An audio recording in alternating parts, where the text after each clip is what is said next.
hopefully we'll have a few more members join as well. I only heard from 2 that weren't going to be here, so, and Harold's coming, so.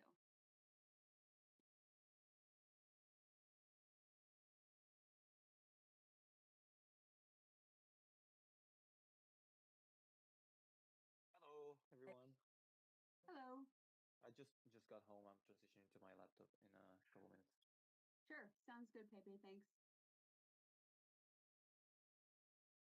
Don't see Aiden on yet, so we'll give him another minute or 2.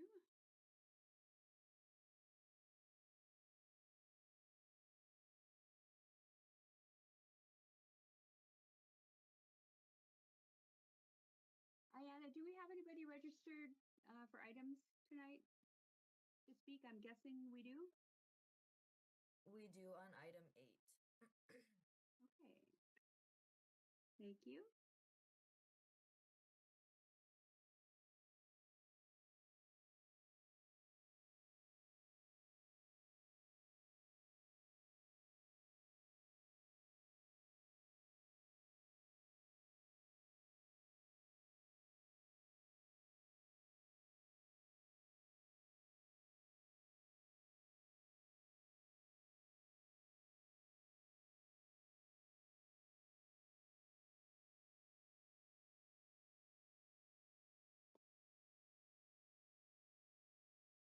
Okay, I still don't see Aiden yet.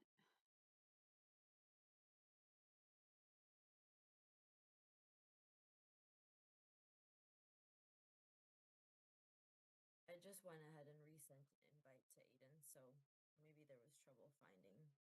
Okay, thank you so much.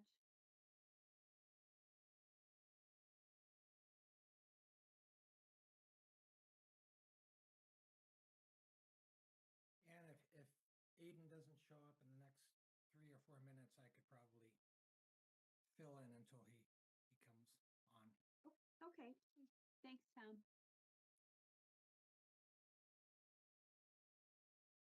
Except I would have a difficulty calling the roll. That's the first thing he does. I do have a listing in front of me, so I suppose I could do that. I don't think there's any reason why I couldn't, is there? Not that I know of, anyway. Here he is. Okay. Okay. Okay, great.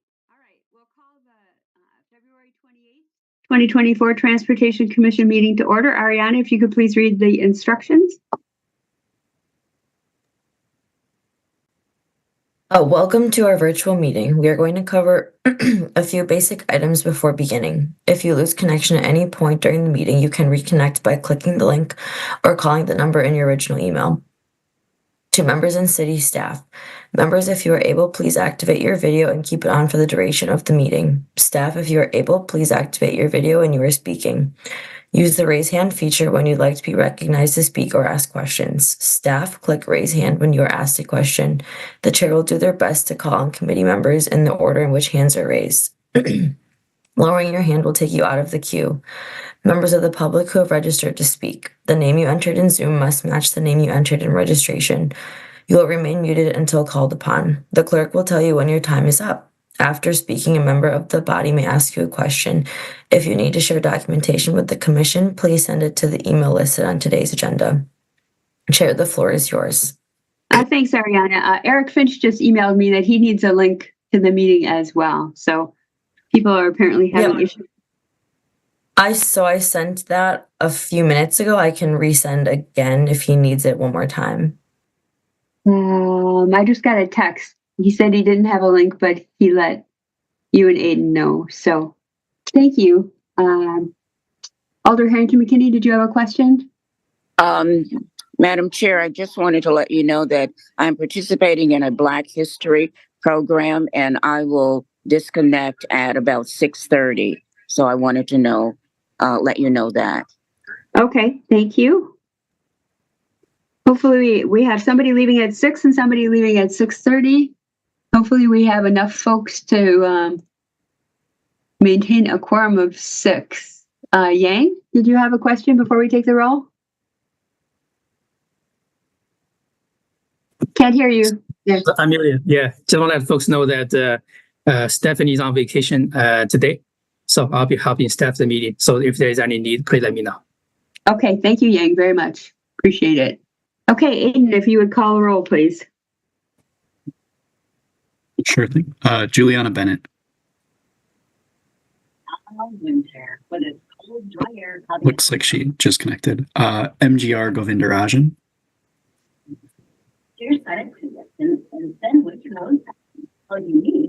Dina Nina Martinez Rutherford, Present. Barbara Harrington McKinney, Present. Ann Kovich, Here. Robbie Weber, Here.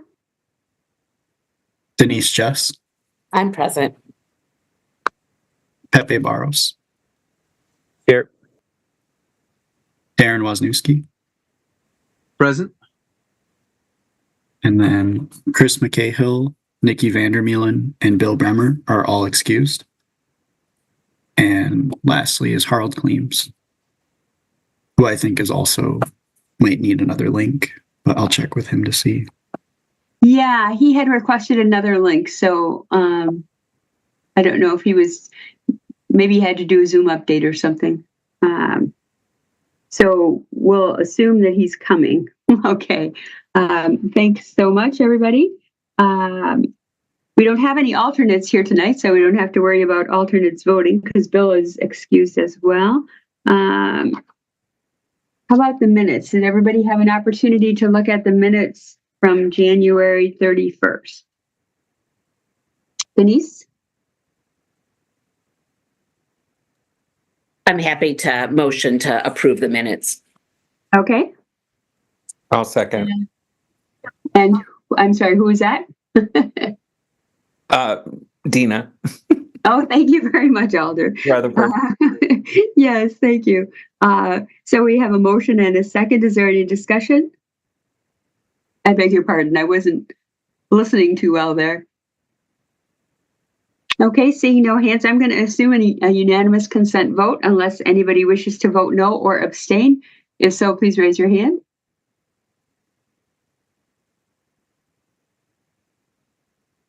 Okay, seeing no hands, the motion is carried.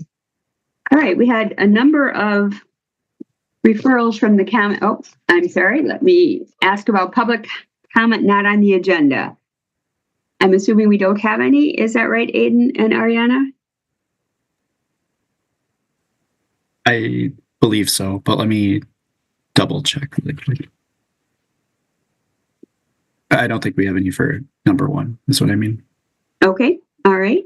I heard we have some for number 8. Is that right? Correct, yeah. Okay. Are there any disclosures and recusals this evening?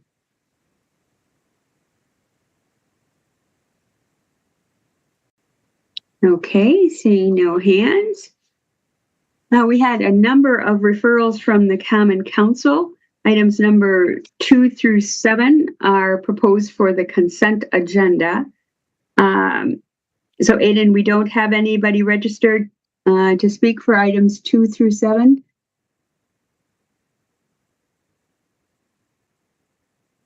Well, Aiden's looking. Robbie, did you have your hand up? Can't hear you.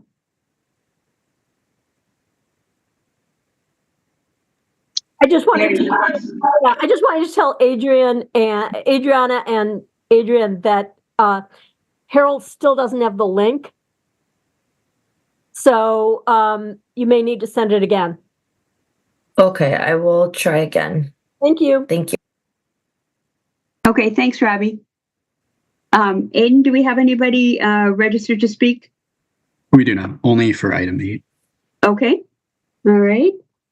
So items number 2 through 7 are proposed for the consent agenda. Did anybody want anything separated from the consent agenda?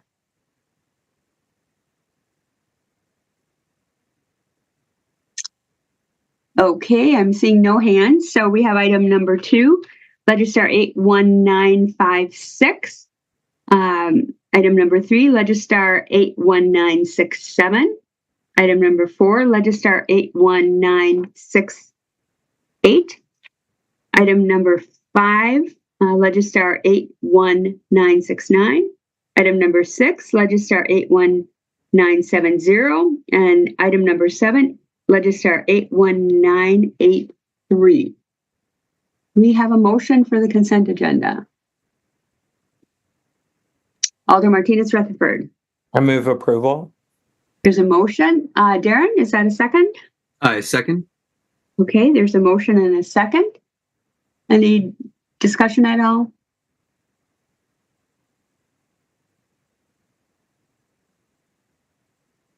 Alder Martinez Rutherford, did you have any? No? Okay. All right, I'm going to assume a unanimous consent vote unless anybody wishes to vote no or abstain. If so, please raise your hand.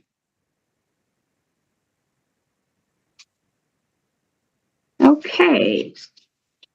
So we will move on to item number 8. I understand we do have some people registered to speak.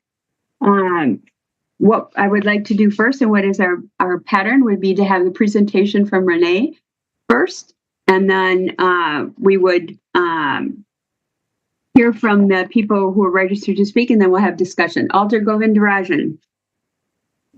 Thank you, Chair. I'm so sorry I'm a little late. I am requesting if this item can be pushed back till about 6 p.m. after the speakers speak. I am currently at 2 different meetings for 2 different items that affect my district, and this is a request. If there is objection, then I will forget my motion, I guess. Well, I'm just going to say, and Alder Martinez Rutherford, I defer to you. You are the person, one of the people who asked that this item be placed on the agenda, and you have to leave at 6. That is correct. So I assume you would object to pushing it to 6. I would, unless we moved it to another or future meeting. I will withdraw my objection. Okay, thanks, Alder. Alder Harrington McKitty? Thank you, Madam Chair. Will we have a problem with quorum with Commissioner leaving at 6 and my leaving at 6:30? Well, right now we have 1, 2, 3, 4, 5, 6, 7, 8, 9, 10 people here because Harold just joined. So we have 2 people leaving that I'm aware of. You leaving at 6:30 and Alder Martinez Rutherford leaving at 6. And I'm not sure if Alder Govindarajan is going to be here or not, but we need to have 6. So I think we should, as long as, let's see, 1, 2, 3, 6. Even if all of the alders had to leave, we would still have 6. Thank you. Unless anybody else has to leave early. Fingers crossed. No? Okay. All right. So unless people wish to defer this to a future meeting, we have Renee here this evening and a presentation ready to go now. So unless there's an objection, we're going to move ahead with the presentation. Okay, Renee, go ahead. All right. Thanks, everyone. So I think everyone knows me at this point, but I'm Renee Calloway. I'm in traffic engineering. I'm the pedestrian bicycle administrator. I wanted to mention that Colleen Hayes, who is our pedestrian bicycle outreach specialist, is also here tonight just to kind of hear from everyone. She does the actual promotion work that I will talk about during my presentation. Also, just mention, probably some of you were at the Transportation Policy and Planning Board when this was discussed. The files are linked just so all the comments, there's some additional stuff in that presentation that I don't have in tonight, but I will get going. Let me just go here and go to slideshow from beginning. Okay, here we go. So I'm going to talk tonight particularly about etiquette on the paths, speeds, a little bit about e-bikes in particular and the laws that govern them.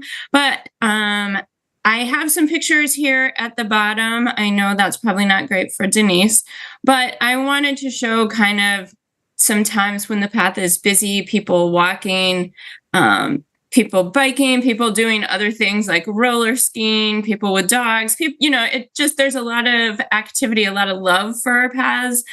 People really appreciate them, and they're out there using them. And on probably yesterday, I wasn't out on any paths because I had a cold, but I bet they were seeing a lot of different people just getting out and enjoying our city. Darren says, yes, yesterday was bringing everyone out, right, to see that 70-degree day. So I just put this in there. There's a million types of use that our shared use paths get. You might be like within this group, I was thinking about myself. Like I might walk by myself, walk with others. I might be trying to get to a place. I might just be trying to get outside and get a little fresh air. I might bike on all kinds of different bikes that I own. I'm one of those people who has been known to roller ski on the paths as well. So just lots of things. I don't take any parrots out there, but I do love the person who takes a parrot out when they're out and about. So, it's just people are out there, and that is a space to really just enjoy themselves in a lot of different ways. And we're lucky, like we're a city that's noted that people are active. They use, active transportation, but we're a city that's noted for our love of kind of fitness and health activities as well, which is great. But with that love of our paths, there are also a lot of people, have concerns. And my other presentation probably had more, and I just wanted to show that there is also a diversity of opinions, when people contact me. But I do get a lot of, someone passed me going too fast, or they weren't being careful. It felt aggressive, right? And that generally is, people like to point out like, it's people riding electric bikes. I do hear that. I also hear a lot of, it's not all people on e-bikes, it's people who are inexperienced. I also hear a lot about, I put it in quotes, racers, because they're not necessarily people who are doing a race or even ever do a race. And I know someone was upset that I pulled this out, but it's people in Lycra. People say that to me a lot. It's racers in Lycra, people in Lycra. And I feel like I'm one of those Lycra wearing people. And so I'm just going to own that. That is a group that people kind of see as going too fast or being too aggressive. And then sometimes it's just bike riders generally. During the pandemic, I got a lot of calls about runners. The runners are too close and they're breathing too heavy. Do something. It's bad, right? And then warnings is an area where I hear a lot of different things. Like, obviously, like a lot of people in this group might have had it. You're kind of just in your own mind. And then someone like says on your left or rings a bell, and it kind of like is surprising or shocking, right? Like you were kind of just quietly going along. And I say, like, I hear from people who feel like people should stop screaming out at me. It's ruining my experience. Whereas others are like, people are surprising me, coming up upon me, and they didn't give me a warning. So I feel like I just wanted to reflect that there's not one sort of like, this is the way we want people to act. People feel differently about it, and they might feel differently about it on different days. Also, a lot of people in groups take up too much space on the path. So how can I can't pass, right? Or people have earbuds in all the time, which, right, is a much more common thing these days. People are listening to a podcast or music while they're out. And then you might say something. I can stop and take questions, or I can keep going. Alder Harrington McKinney, I was hoping to defer the discussion and the questions until after we have the presentation and hear from the public. Was there something? No. That was an error. Thank you. Okay. All right. Thank you. And then there's just a lot of different kinds of users. I mentioned that I roller ski. That has grown in popularity since the pandemic. A lot more kids are roller skiing because Nordic skiing is popular, but we have no snow, so they have to roller ski. Also, all kinds of new things. Skateboards have been around for a long time, but now there's e-skateboards, mono wheels, and a lot of e-bikes, even legal e-bikes that they don't look like bikes because they're trying to attract a demographic that maybe doesn't see themselves as a cyclist. So I get also a lot of questions about, well, what is allowed and what isn't. And, that's a big question, and it can be hard. I've talked to some police officers, and it can be really hard to tell the difference between what is a sanction, like in the state law e-bike, and what isn't. And then just a lot of, if you want to go fast, is this the right place? Well, maybe, it isn't the place for walking in big groups. So just people feel a lot of differing opinions about this cherished space that is our shared use paths. So I put some information in here that kind of helps understand maybe why this is an issue. And this is something that you guys are probably super familiar with, because we had this huge discussion about the path on Mineral Point Road and how much space does a user need. And, this is just people traveling in one direction, but if they are meeting other people, you can see that, at a kind of a bike needs just over 3 feet, because it is actually very hard to ride in a perfectly straight line. You need a little room. If you're riding side by side with someone, you're talking probably 7 feet of space, maybe, if you're not comfortable riding really close. So if you meet that person in a wheelchair who's walking next to someone, they're going to need that 5 feet for their maneuvering. You can see that this is a tight kind of encounter.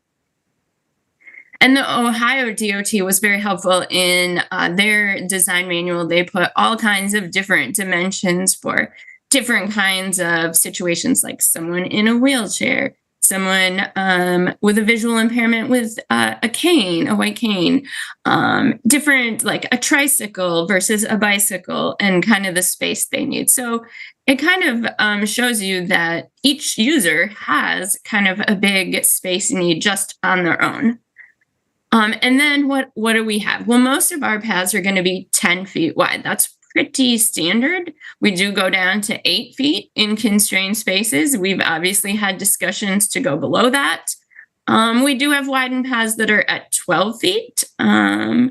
And then, we have been doing a little bit more with separating peds and bikes, which is fairly typical to be 10 for bikes, 5 then for pedestrians, with often a 2-foot buffer where there's space. So that's not that we don't have other sizes out there, but that's fairly typical situation that you might find in our city. All right, then a little bit about, people ask a lot about what is legal, and state law defines what is considered an electric bicycle. And if you are considered an electric bicycle, it still says no motorized vehicles on our paths, because e-bikes are considered, these types of bikes are considered bikes, not motorized vehicles in state statute. So there's 3 kinds, 2 which require pedaling and 1 that does not, and they have differing speeds. So class 1 pedal 20 miles per hour. Class 2 does not require pedaling, still 20 miles per hour. And then class 3 is pedaling at 28 miles per hour. And those are the 3 that are legal within our state. Not to say that there are things out there that are not that. But also I wanted to just share that e-bikes look all different ways. It's kind of hard to tell the difference sometimes with the newest ones.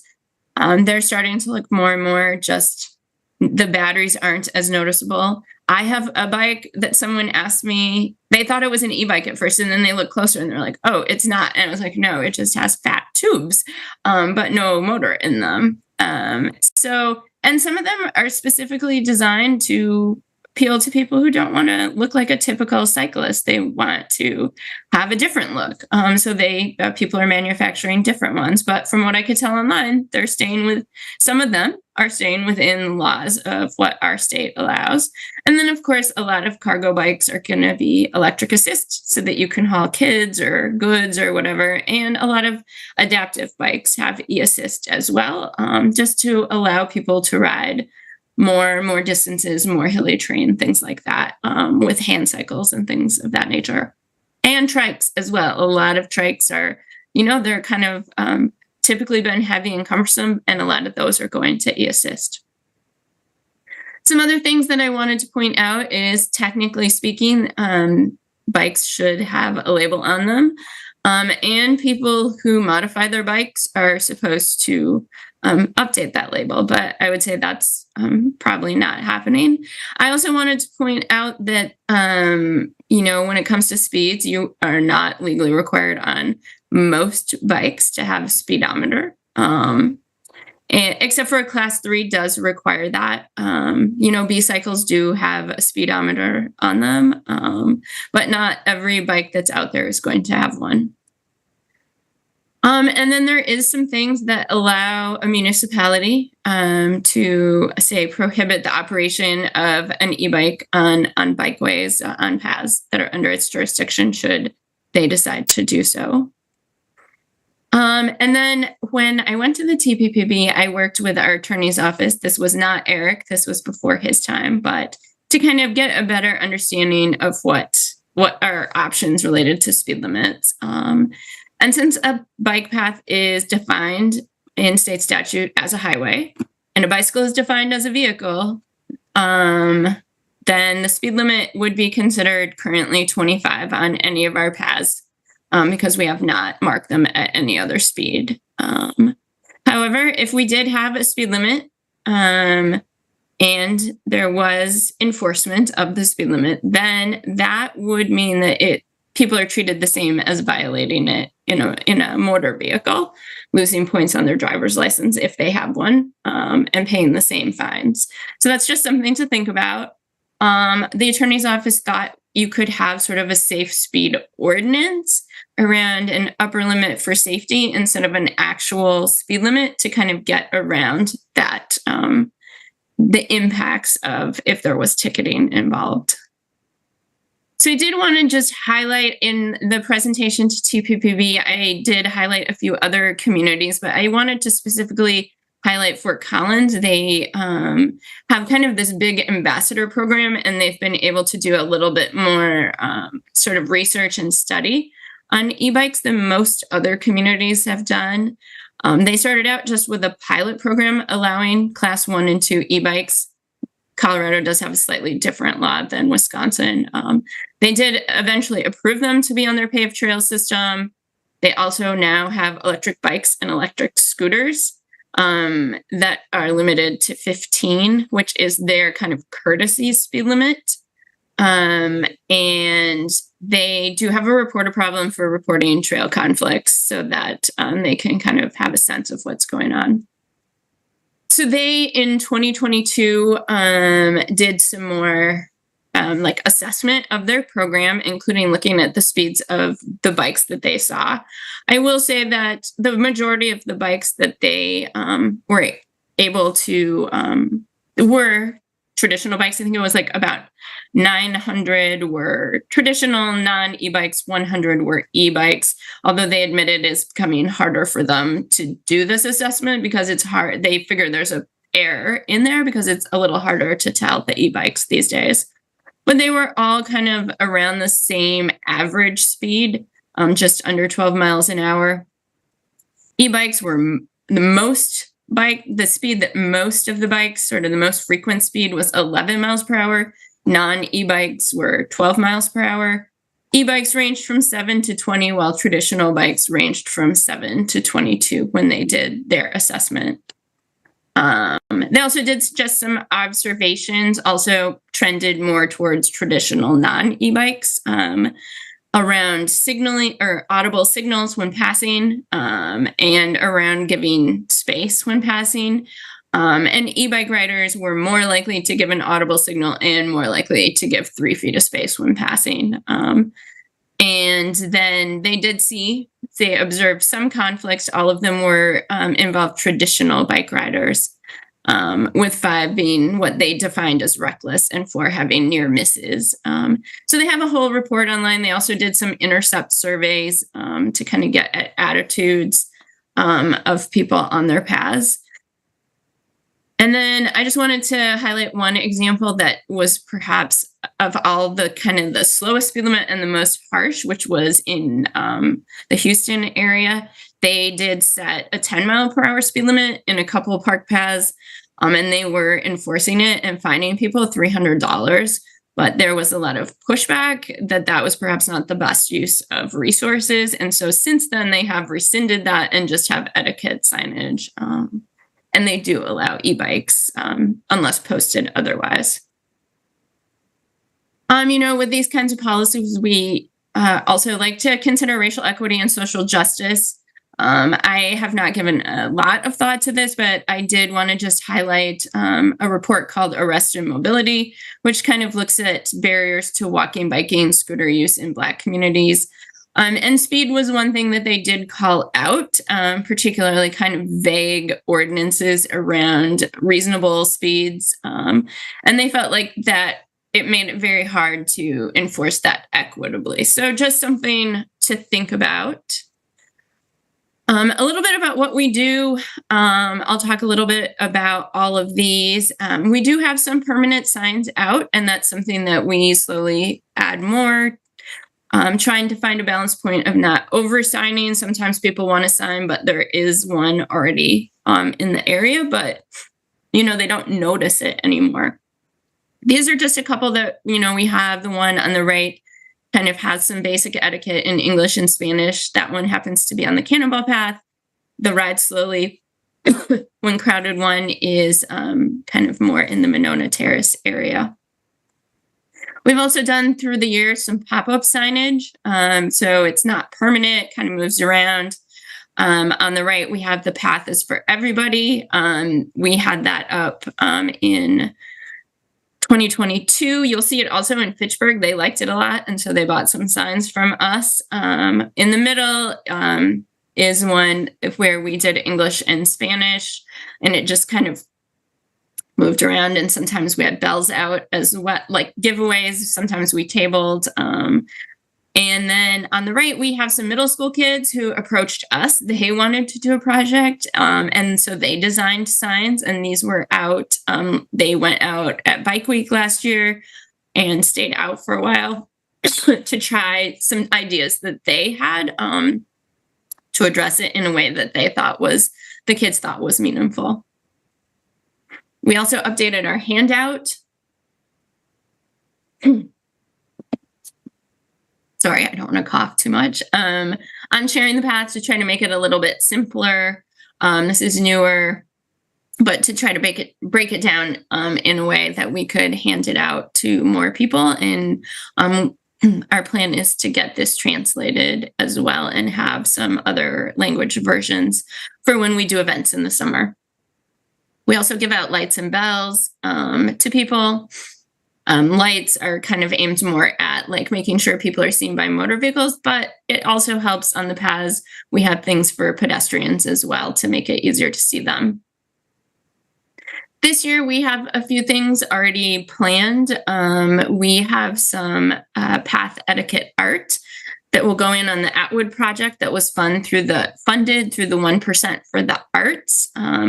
There's a picture here. It says slow down for others. It's going to be not, this was, the graphic actually was from some of our distancing during the pandemic, and we're reusing it. It's going to be a little less busy than that because they can't apply it exactly like that. But we'll do more etiquette signage, more light and bell giveaways, talk more about it during events. We're also revamping our website so that we can have better information online for people, particularly some e-bike information, how to buy a safe bike, make sure that it's legal, and around fires of batteries, which is a big issue. And this is from when we were at the TPPB in 2022. We talked a lot about path congestion, having simple education, keeping it simple, making it funny, keeping it fresh, and then just creating more routes, maybe having some alternative routes. So that was kind of the gist of our discussion there. All right. And I did not, I was not able to provide any statistics on crashes on our paths, but that is something that I've been talking about with public health and how can we get better data on that from like from hospital data, because that is not something that's captured in kind of the crash reports you're used to seeing here. So hopefully that's something that I will be able to have a better handle on. I think, there's always cases that you remember where something happened, but I'd really like to have a better understanding of frequency and severity. I know a lot of it is probably people don't even go to the hospital because it's, low impact situation. They maybe yell at each other and go away, but I'm going to see what I can learn about that from public health data. And that is my presentation. Okay, I understand we have some people registered to speak, Aiden. That is correct. So first we have Taylor Kokonos of Bussey Street, Madison. Neither supports nor opposes and wishes to speak. Do we have Taylor? Chair, I'm not seeing Taylor in attendance. Okay, well, let me know if you do see Taylor pop up. Who else do we have in? Unless Taylor, you're signed on under a different name? I don't see a hand raised, so maybe not. Okay. The next person is Tom Wilson of Clark Court. Neither supports nor opposes and wishes to speak, but I also don't see them under the attendee list. Tom is here as a panelist. Okay. I believe I saw him as a panelist. Tom, are you here? Yeah, I'm here. I signed up as a resident, but I think the link still takes me in as a panelist from my time at PPD. So sure. Anyway, no problem. Welcome. Yeah, thank you. And as many of you know, I was on the Transportation Policy and Planning Board before the two bodies were combined. So it is good to see many of you again. This item comes up every couple of years or so. I guess I want to start by just really complimenting staff on the presentation. That was outstanding. I like to believe that I'm well versed in this topic, but I certainly learned quite a bit with that presentation. So I ride both an e-cargo bike and a standard traditional bike, mostly for work and errands. I've used bikes as my primary means of transportation for almost 12 years now, and in that time, I've seen behavior of all kinds from every type of road and path user that you can probably imagine. And I've come to the conclusion that some people are inconsiderate no matter what they're doing. But when someone is inconsiderate or reckless on a bike, people feel uncomfortable, and in a really bad situation, someone might get injured.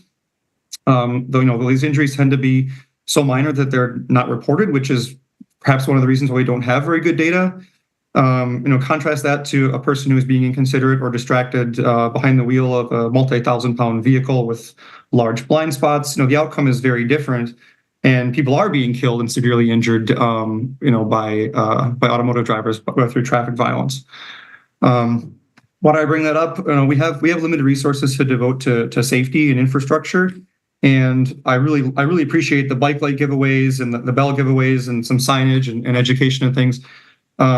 That's wonderful, but I would be strongly opposed to devoting any significant additional resources to basically making people feel more comfortable when people are dying because of traffic violence.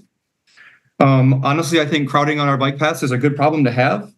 You're always going to have some people who are going to be inconsiderate, but I honestly hope that the crowding gets so bad on our bike paths that we start to have more conversations about taking space away from cars and adding more ped bike infrastructure with that space like we did on Atwood. Using our resources to create that safe ped bike space, slowing cars down and encouraging people to use alternative forms of transportation.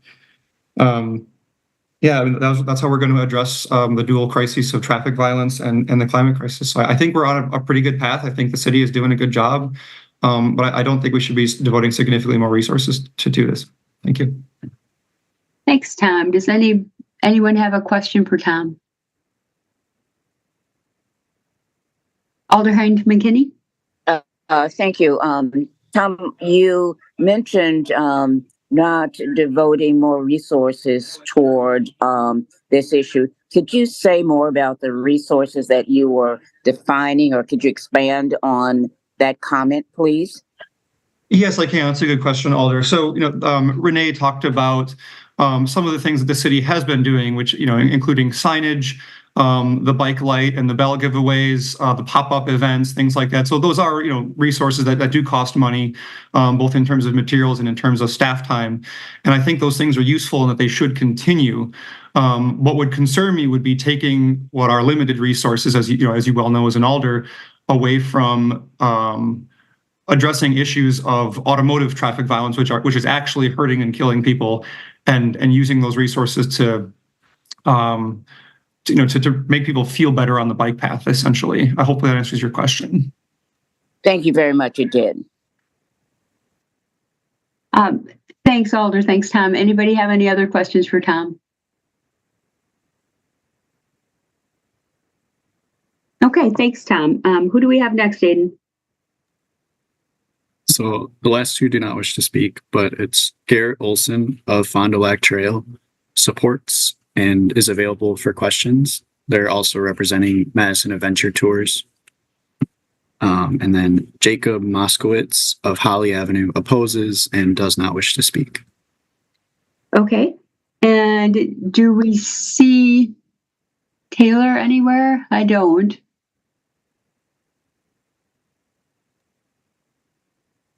Harold?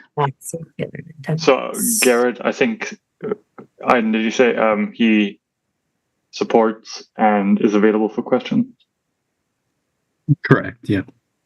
Did you have a question for him, Harold? Yeah. Since this is an informational item, I would be interested in hearing what he supports.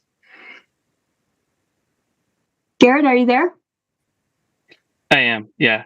Essentially that last slide that Renee presented, the 2024 actions that they're doing, I'm very supportive of. So I did submit a comment, just before the meeting. But, essentially the basics of what I said is that for both me personally and for the business of Madison Adventure Tours, we do use e-bikes, and we go to great lengths to ensure that all of our guides and guests are following the etiquette that Renee outlined, and appreciate the committee taking time to look at this and continuing to do education around etiquette.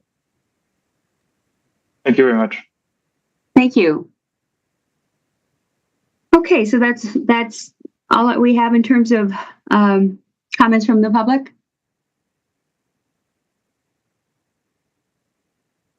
Is that right, Aiden?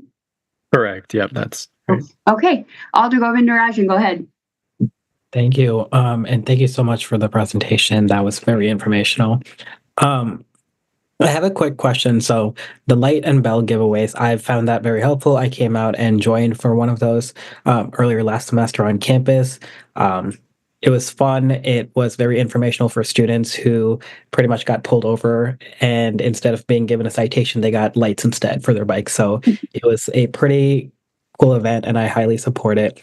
But I am curious, regarding the budget for that specifically, like, do we have enough of that? I would love to continue that more. I would love to expand it off of just campus and maybe do it outside of a high school or a middle school where younger students are also biking as well. But yeah, regarding, do we have the resources for that going forward, or more resources, I guess? Sure, I can talk about that a little bit. We actually did do middle schools was our other big push this year, particularly the ones that were getting out at 4:30 p.m. And that's something that Colleen does. So we do have an annual grant that pays for those. So at this point, we're pretty good. Our limitation is really just that we have Colleen who does it, and then volunteers that are willing to help us. So we can't do it like everywhere we might want to in a given year, but so far we have had the supplies that we needed to do that programming, and we've done sort of differing places. We did have a thing with the libraries, but it was very hard to get it into the hands of the people who need it the most. We really try to give it to people who don't have lights, not just people who like free lights. We all like free lights. So, we've worked with like the Beacon. We have done like at a voting area. We've tried to get into some differing neighborhoods where people might not be able to easily have access to lights. So that, but this year we did make a big middle school push. Okay, perfect. Thank you. Thanks, Alder. Alder Figueroa Cole, go ahead. Thank you, Chair. Thank you, Renee, for the presentation. I know this is a topic that we have talked about a lot since I'm surrounded by bypass, but and I see that presentation evolving from the first time we talked about it. So I really, really appreciate it. One thing though that stuck with me is like when the definitions were mentioned about, this is a bikes are a vehicle and a bike path is a highway and our highways are 25. I mean, we do also have 20 is plenty campaign going around, and I agree with Tom. I do not want to pull any additional resources for specific. I'm just going to say out loud, I don't want to use policing resources on bike path when we can use them in other places. That's really, I think, what I don't want to speak for Tom, but maybe what he was hinting to. So I wouldn't be asking to put minimum speeds on the bikes that we cannot then control, but it will be nice to see in some of those visuals that you presented something kind of like complements Vision 20 is plenty. Like, what will be how much damage can a bike going at 28 miles per hour will do on a pedestrian versus a 20 miles per hour versus a 15 miles per hour. So I don't know if that data can based on just basic math, if that can be something that can be graphically put together as a campaign method. You know what I mean? No, I do speed, volume, mass kind of. Yeah, exactly. Thing. Yes. Yeah. I don't know if I've seen very, very difficult, something very complicated, but I think that we can leverage the 20s Plenty campaign with this discussion. Because it's true, it's a highway, it is a vehicle, but it's also a problem area. And when we try to address problem areas, we use the 20s Plenty campaign. So that's my only suggestion. But thank you again for the presentation. Thank you for all the marketing and the education that has been that you guys continue to provide. Thanks.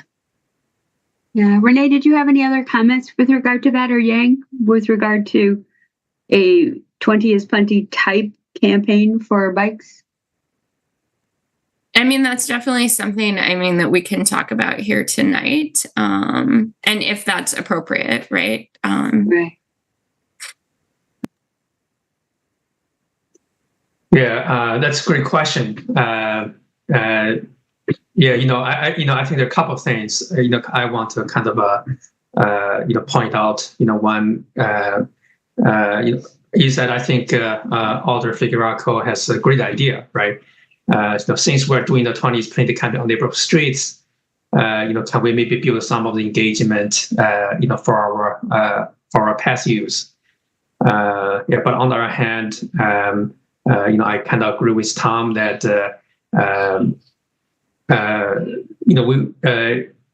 we should really focus our resources on, some of the issues that's, more troublesome, more urgent. And, those definitely will be on our, regular roadways that's, involving motor vehicle traffic. In terms of the, I think the math about, how much more damage, of a bike at 28 mile per hour versus 20. I think, I think the impact is a lot more.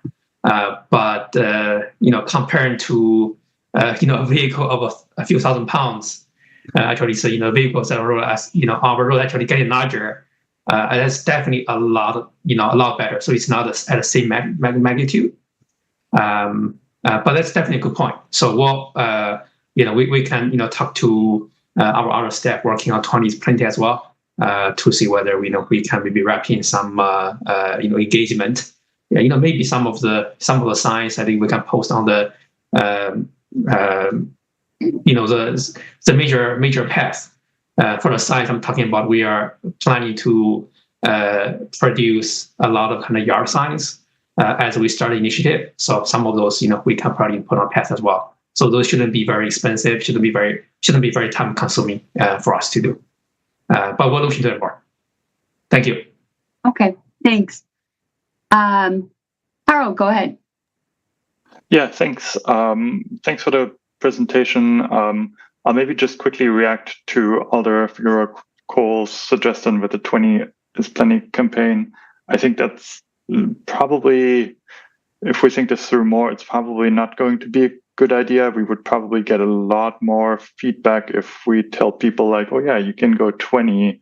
I think a lot of people that if somebody passes them at 20 miles an hour, that's exactly what the complaints are about. And I think making this comparison, motor vehicles with several thousand pounds versus the risk from a bicycle, I think from a communications perspective, I think that's just difficult to do. But yeah, maybe we can think this through a little bit.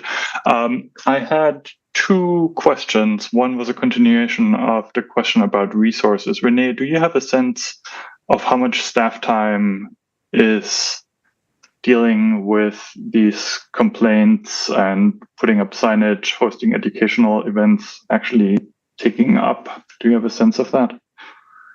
I can't really give you a percentage, but I'll say it's kind of a smaller focus of ours. Obviously there's some path etiquette built into a lot of the work that Colleen does, like around bike education with middle schoolers, right? Like we're teaching them to ride safely on the road, but also proper behavior on a path when they're going out for a ride. So in that sense, it's kind of baked into that. But it is definitely, and also our light giveaways are, yes, we want people to be seen on the path, but a lot of that is about their visibility to motor vehicle drivers. So it is not a huge percentage of the time that Colleen spends, a little bit each summer. We try to do some each summer, and, we bake it into opportunities to do learn to rides or reintroduction to ridings as well with adults, but it is not our primary focus for sure. Okay, thanks. That's good to hear because, yeah, I share the concern that alders and members of the public have made that, we know you all have a lot to work on and there's a lot of projects that energy can be spent on. And so being mindful of what we focus our energy on is really important. The other question was about the injury statistics. At the end, you mentioned that you didn't present any because we don't seem to have any. I do wonder, though, if there had been fatalities or serious injuries, those probably would show up in the data as soon as an ambulance is involved. So they would not show up in our traditional crash reports that we see that involve motor vehicle crashes. There is not a reporting for ones that do not involve a motor vehicle. So that's why public health is looking at the data from hospitals for us. That's something that we have been working on generally to better understand underreported crashes, but they are specifically going to see how they can drill down into these types of crashes because the WISDOT kind of TOPS lab reporting system is not capturing those. That, again, as others have said, I have learned a lot with the presentation on this. This is good to know. And yeah, I think that ties into, I think that's maybe one of the action items in Vision Zero, like dealing with these unreported or underreported crashes. So that seems like something worthwhile, not just in the context of paths and all of that, but yeah, that seems worthwhile. All right, thank you. Tom Lynch, did you have a comment based on what Harold was asking? Yeah, I think it's a side comment. In some ways, it's I don't know if it's necessarily a focus of our resources towards motor vehicle related crashes or focusing our resources on cyclists.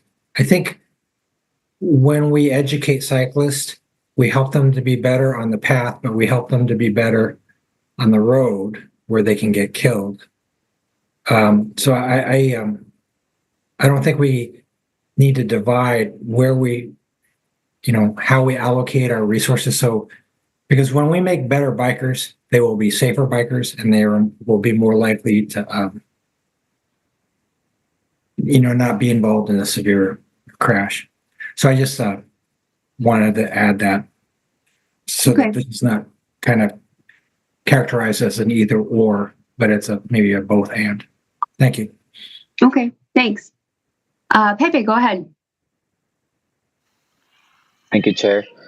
Well, thanks, Renee and Colleen, for all the work and for the presentation. It was personally really exciting to see how the new handouts turn out. That was a project that we were pushing a couple of years ago of updating the way we're, communicating all this education with people to make it more accessible. I remember those older pamphlets being like words and words and words and words and words and not really like friendly or approachable. So great work with that.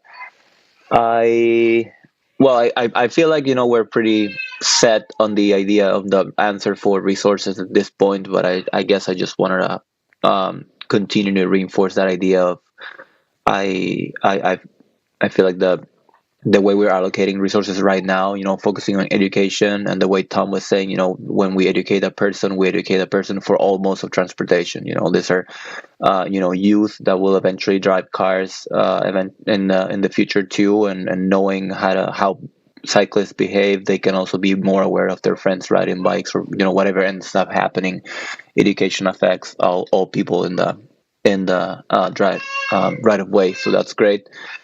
Also, I would absolutely oppose, policing in the bike paths or any sort of anything that would go in that direction for obvious reasons that you mentioned, Renee. One being, the expense and the cost of that, and the second, or maybe the first, actually most important, will be the equity reasons of that kind of Pandora box that opens up with the idea of like, oh yeah, this is a vehicle, then you need a driver's license for riding a bicycle, I guess, if you need to be ticketed for violating. So I feel like we should not tap into that. We should stay away from that as much as we can and focus on education, which is what we're doing right now. But just on the topic of speeds, because, I noticed, Renee, that you focused the presentation for a second on that. I just wanted to ask you for your main takeaways from the speed data that you shared that was collected in Fort Collins. Like, what was the reasoning behind sharing that data? Like, how do you think that's going to shape what we're focusing our efforts on? Sure. I mean, I think people focus a lot on electric bikes as being fast because they have that assist. So people, I think, have an assumption that people riding them go very fast. But what Fort Collins found is the speeds are actually pretty similar across types of bikes, and that the range is greater for non-electric bikes in terms of speed. So I think it's easy to point at the kind of new kid on the block, which is electric bikes. But I mean, human power is actually pretty good. If you're especially on a lighter weight bike, you can go fairly fast, especially, our path, like the Southwest path, I think it's downhill coming back, into downtown, and that also plays a part in it. Not all paths are perfectly flat. So I just wanted to point out that it's not one group of people, and they also did observations, and there's a lot of different kinds of things that can happen that maybe are not directly related to speed as well. Just being more reckless or getting into some sort of incident on the path isn't one type of rider or another either. So, and I think, there's also things that aren't, caught in there, but that we hear about: people yelling at each other, yelling at children on the path, yelling at, other people, and just making it an unwelcoming, just people feeling unwelcomed too. We heard that in some of our outreach to the BIPOC community around the paths, that they feel less welcomed there. And that's definitely an issue that we try to grapple with as well in the etiquette sense of the path, is that it is for everyone to be there. Right. Thank you, Renee. And I feel like that was touching exactly towards the next point that I want to ask about, because I feel like I'm wondering, like, are we doing any efforts that are specifically towards equity, access, more than just, safety necessarily, or spaces where we can share what we have in common instead of what separates us, as users? Like, is any of those things in mind? I mean, definitely in mind. I mean, we've tried to collect some of that information that came particularly through some work that Equity by Design did on the John Nolan project about, and also through our Complete and Green Streets kind of things that we heard, like, why do these feel like superhighways? We'd like to stop and enjoy the spaces. We did add, are in the process of adding a bench on the Cannonball and trying to think about, like, how can we make these, particularly with the John Nolan Drive paths, like, are there some things through the Lake Monona waterfront that make that a more welcoming space for a larger portion of our community and not just sort of the typical? So I think it's in an area that we have a lot of work to do in, I'll be honest, but is certainly coming up more in our engagement and giving us something that we can think about and work more with our communities to find some ways to make people feel more welcome. And definitely some projects we've been doing with youth to make them feel more welcome too, because youth don't always feel welcomed on the path. Thank you. Okay, thanks, Pepe. Alder Figueroa Cole, go ahead. Thank you, Chair. I'm sorry. I just wanted to make a clarification. Again, I am not asking to say 20 is plenty on the bike path. That's not what I'm saying at all. I'm saying to use the formula that we use to represent that on that program to educate people on the bike path. So just make it part of the educational package on what the impact is of a high-speed bike or high-speed, whichever kind of bike, I don't care. I speak on a roll, roller coaster, whatever you call it, I don't care. What that impact, what is that force that you will be passing to somebody else that is just walking, right? Or hitting a wheelchair or whatever. So I feel like you already have a lot of information on the other side, and 20 is plenty that you can perhaps model for bikes. But I'm not asking to say 20 miles an hour because we don't have the resources to enforce that. So, yeah, thank you. Okay, thanks, Alder. Anybody have, Denise, go ahead. Yeah, thanks, Ann. Thanks, Renee and Colleen. That was just super informative. I really appreciate it. One of the things I think we're talking about a little bit, and I think you all do, but I want to kind of call it out and highlight it, is I think often I see this a lot in my pedestrian safety work for folks who are kind of the dominant culture users. So folks that are, maybe more akin to biking, more, they've been biking for a long time. They've been path users for a long time. Maybe they're of a particular demographic. I think it's easy to forget the all users, all abilities concept. And so, just kind of that invitation to think about how is that message getting woven into the public outreach, so that I want our kids to feel comfortable on the bike path. I want our people with disabilities to feel comfortable there, and a lot of times that's the dominant culture needing to remember that diversity that lives on the path. Like that graphic you had, like the widths of different people and different circumstances with what the width requirements are. That's a really impactful graphic. I was like, yep, that's right. So just kind of keeping that filter in mind in that public outreach work.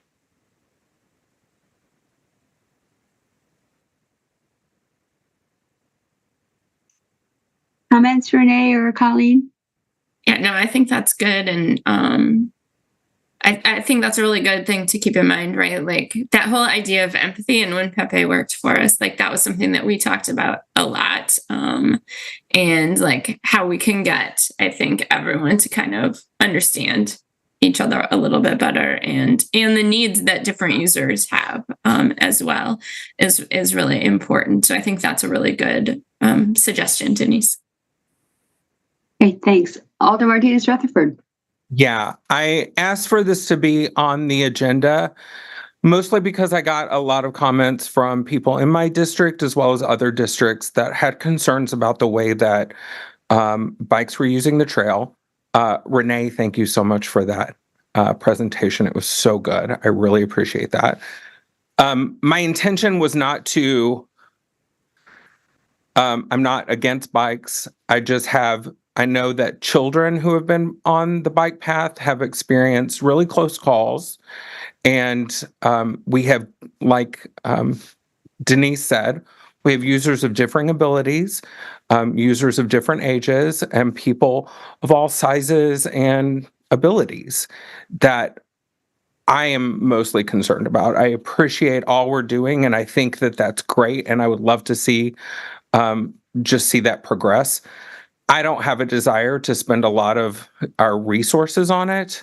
I just want to find a way to make sure that people are paying attention to the individuals who are using the path that aren't able to move as quickly, or, or small children. And so that was why I brought this up. And I don't think we should prioritize all of our funding to vehicle safety when we are trying to build an infrastructure for bikes and walking and other modes of traveling. I feel like if that's what our priorities are, we also need to invest a little bit into that. I understand the really thin margins on our budgets coming up, and that reality sinks in so hard every day. So I just wanted to get that out and let everyone know I'm not trying to come after bike users or e-bike users. I just want to make it safe for everyone who's on those paths. Thank you. That is all. I've grandstanded enough. No, thanks. Thanks very much. Appreciate it. Alder Tischler, go ahead. No, I actually appreciate this conversation. I'm learning quite a bit. I have several kids who use the bike path to get to school every day. So, and they're much better bikers than I am, so they might be the ones going pretty fast. But where I hear the most from residents, and most concern I have is not so much always on the bike path, but it's the intersections with streets, and just bikers not always stopping and just going right through. So from a motorist standpoint, it sometimes it's hard. You kind of when the stop sign there is buttons to press, is the flashing buttons for the pedestrians crossing, or is that for the bikers? So I just want to so for signage, stuff like that, just we're talking about etiquette. I think stressing the need to stop so we avoid any accidents and confusion. Thanks, Alder. Renee, go ahead. Yeah, I was just going to say probably a big area of confusion for people is definitely crosswalks, because bikes, legally speaking, do have the rights to a crosswalk. They do need to cross in a manner consistent with a pedestrian, which is kind of a vague phrase, right? Like, because pedestrians might be running really fast or going very slowly. So what does that mean? But that is true.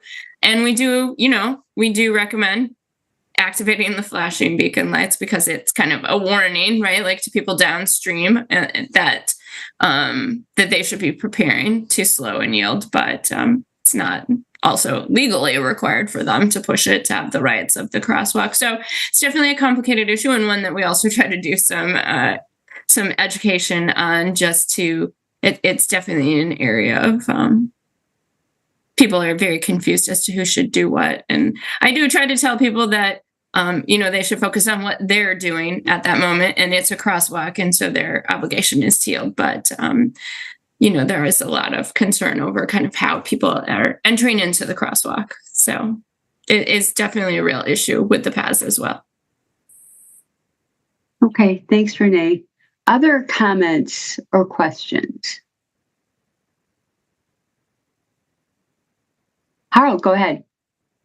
Yeah, thank you. I just want to, I think we've talked about this a little bit, but we really focused on signage and education and all of that. But I think, Renee, I really appreciated the pieces about how much space is required, where do we have some separation between people walking and biking. And so I think for us as the Transportation Commission, that is really a key piece to keep in mind, because again and again, we see projects being built where we mix people on bikes and people walking and people using other forms of non-car transportation in a relatively limited space. We had this on Mineral Point Road. We are probably going to have a similar discussion when we come up with a design for Park Street. And so I think really asking ourselves, are we creating infrastructure that has conflicts built in? And if we do, is that a good thing to do? What are some alternatives of having that separation? I think, and Renee, I'm curious to hear your take on that. I mean, for example, where we did widen the paths in front of Monona Terrace, for example, another example where we have good separation between people walking and biking is on the Lakeshore Path in Shorewood Hills. I mean, my personal perception is that that really has made a difference. I guess Atwood is now another case where there's designated space for people walking and biking. That really seems to take a lot of the conflict out. And I'm wondering if that's your perception too. And if it is, then yeah, really, I think we should hold ourselves accountable to coming up with infrastructure fixes to this behavioral problem, in addition to the education and all the other stuff that we can keep doing. But I think ultimately it's going to be limited in effectiveness. Yeah, I don't have any statistics at this point to kind of back up how, but, and obviously like at Lake Monona, at the Monona Terrace, it has some kind of unique challenges, and obviously is kind of a small section right now that will be getting, extended. But I have gotten really positive comments back about Atwood Avenue since that went in. So I think if you haven't been over to kind of experience the areas that are separated, or even just areas that are providing a little bit more space, I think it's just kind of nice to see what that is like for yourself. But lots of good comments about it so far. Thank you. Great, thanks. Darren, go ahead. Yeah, just a general thank you for the information. I think it was great for my own personal awareness. As you were talking and I saw signs on speed limits, I went back to, I don't have a speedometer on my bike, but my tracking apps do that, and I got to just see generally where I was on the speeds yesterday on a very crowded path. And so that was just really helpful for reference for myself and thinking about it. And I think, for anybody, just to kind of check your own experience against that. So I appreciate it. Thank you. Thanks, Darren. Robbie, go ahead. Yeah, I just wanted to expand a little bit on what Harold brought up, and that is that a lot of these conflicts are due to, and we saw this in a lot of the letters that we got, a lot of the written comment. A lot of this is due to congestion. And as our city grows, we need to move people, and we can move a lot more people in by walking, biking, rollerblading, using what are those things called with the single wheels that are motorized? I mean, people can move around in a smaller amount of space when they don't have a car. But yet we seem to engineer our public rights of way to move the large metal boxes with a single or two people in them. And then we look for extra space somewhere to move everybody else. So I think we are going to have to rethink how we allocate that public right of way. And again, we saw this on Mineral Point Road. And as Harold said, we're going to see it again on Park Street. I am sure we will see this in many places, but maybe we need to think about giving more space to the people who are using less space for their individual transportation needs. And we can get a lot more people moving down that corridor if they don't have metal boxes around them and if they can move efficiently. I understand that everybody still wants to drive, but it's a lot easier to get people to move efficiently and environmentally sensitive if they can also know that if they need to use an e-bike and they need to move relatively quickly to get to a meeting, that they have the space to do it. And that takes a lot less space than somebody speeding to get to that meeting. And quite honestly, I have been terrified in the last few weeks by people speeding past me on the Beltline and roads. And this is when I was driving. Mm-hmm. So I think the lesson, I have heard concerns about shared use paths for 25 years, even before e-bikes became common. And I think the bottom line is people are going to be jerks. There's going to be a small percentage of people who are going to be jerks. And whether they're walking, they're riding a bike, they're skateboarding, they're driving a car, they're motorcycling, whatever it is, they're going to be jerks.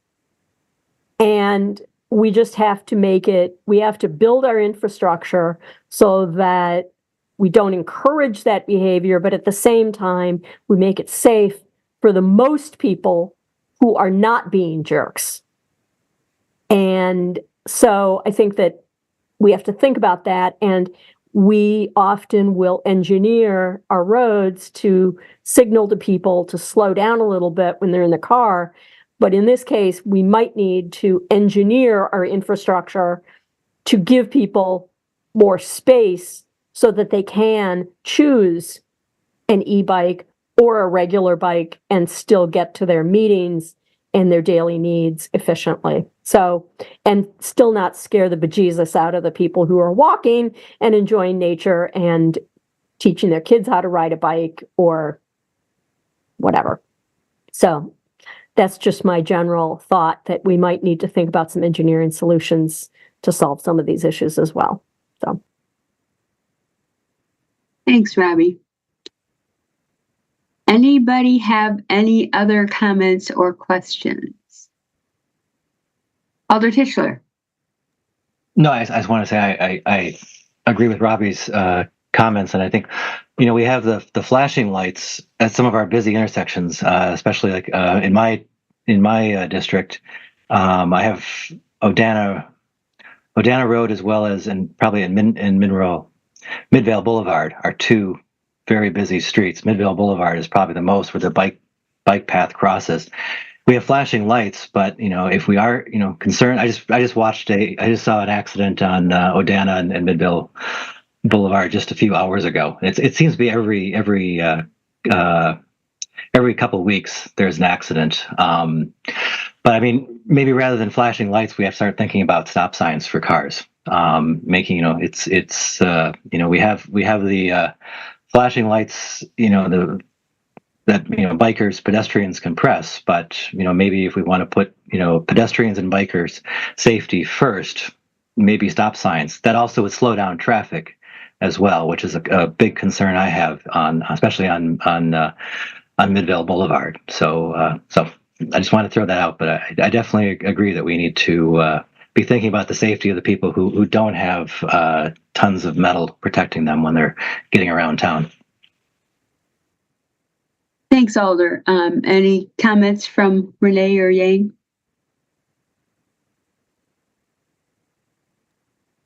Okay. Oh, okay.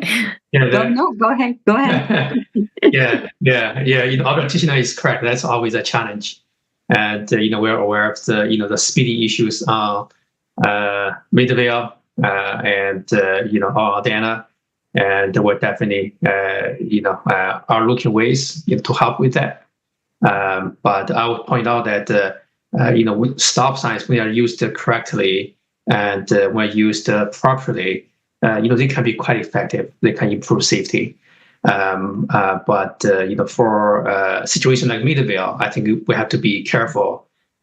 Putting stop signs on there because we have something called the driver expectation.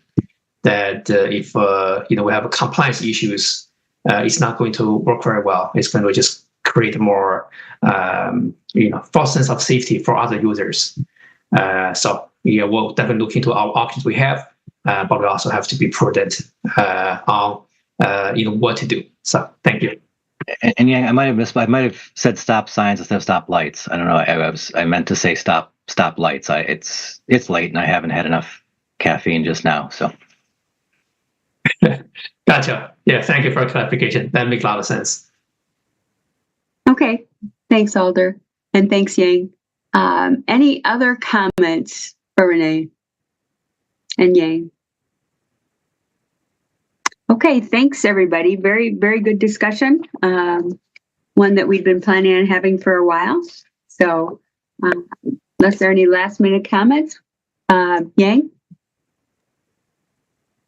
Yeah, I just want to thank Commission for the great discussion. I think step we learn a lot too. So I think it's great to hear that.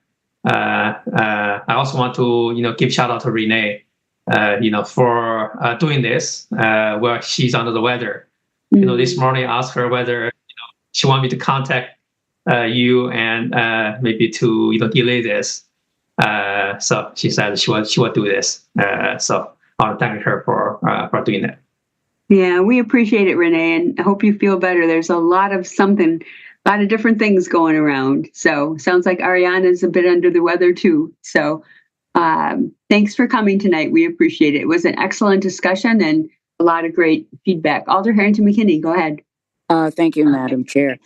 Before I disconnect, I wanted to add my appreciation to Renee as well for making the presentation. But I also want to acknowledge the fact that the Transportation Committee are asking those questions and concerns, and it is so good to have people on the Transportation Commission that looks at equity and looks at all the phases that we're supposed to be responsible for. And so I just wanted to say in leaving, I'm so glad that I'm on this commission, but I'm so impressed with the quality of people that make up this commission and the work that you do for the city of Madison. I wanted to say that before I disconnected.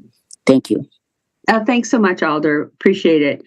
And with Alder Harrington McKinney leaving, we now have 6 members left. We started with 10, we're down to 6. So if anybody, if anybody else leaves, we will not have a quorum and have to end the meeting. So hopefully everybody's able to stay for the balance of the meeting. Don't mean to put the pressure on, but that's my last count. 1, 2, 3, 4, 5. We have 6, and that's what we need for a quorum. So thanks so much for everybody for being here and excellent discussion, Renee and Yang, and hope you feel better, Renee. So let's move on to item 9. Chris, the Transportation Improvement Plan. Hi, everyone. Chris Pedikowski with City Engineering, and also here today is Leslie Parker with the Engineering Division and Jose Navarro with Transportation. They were a big part in helping put this together. So let me get this presentation going and make sure I can get it on the right screen here.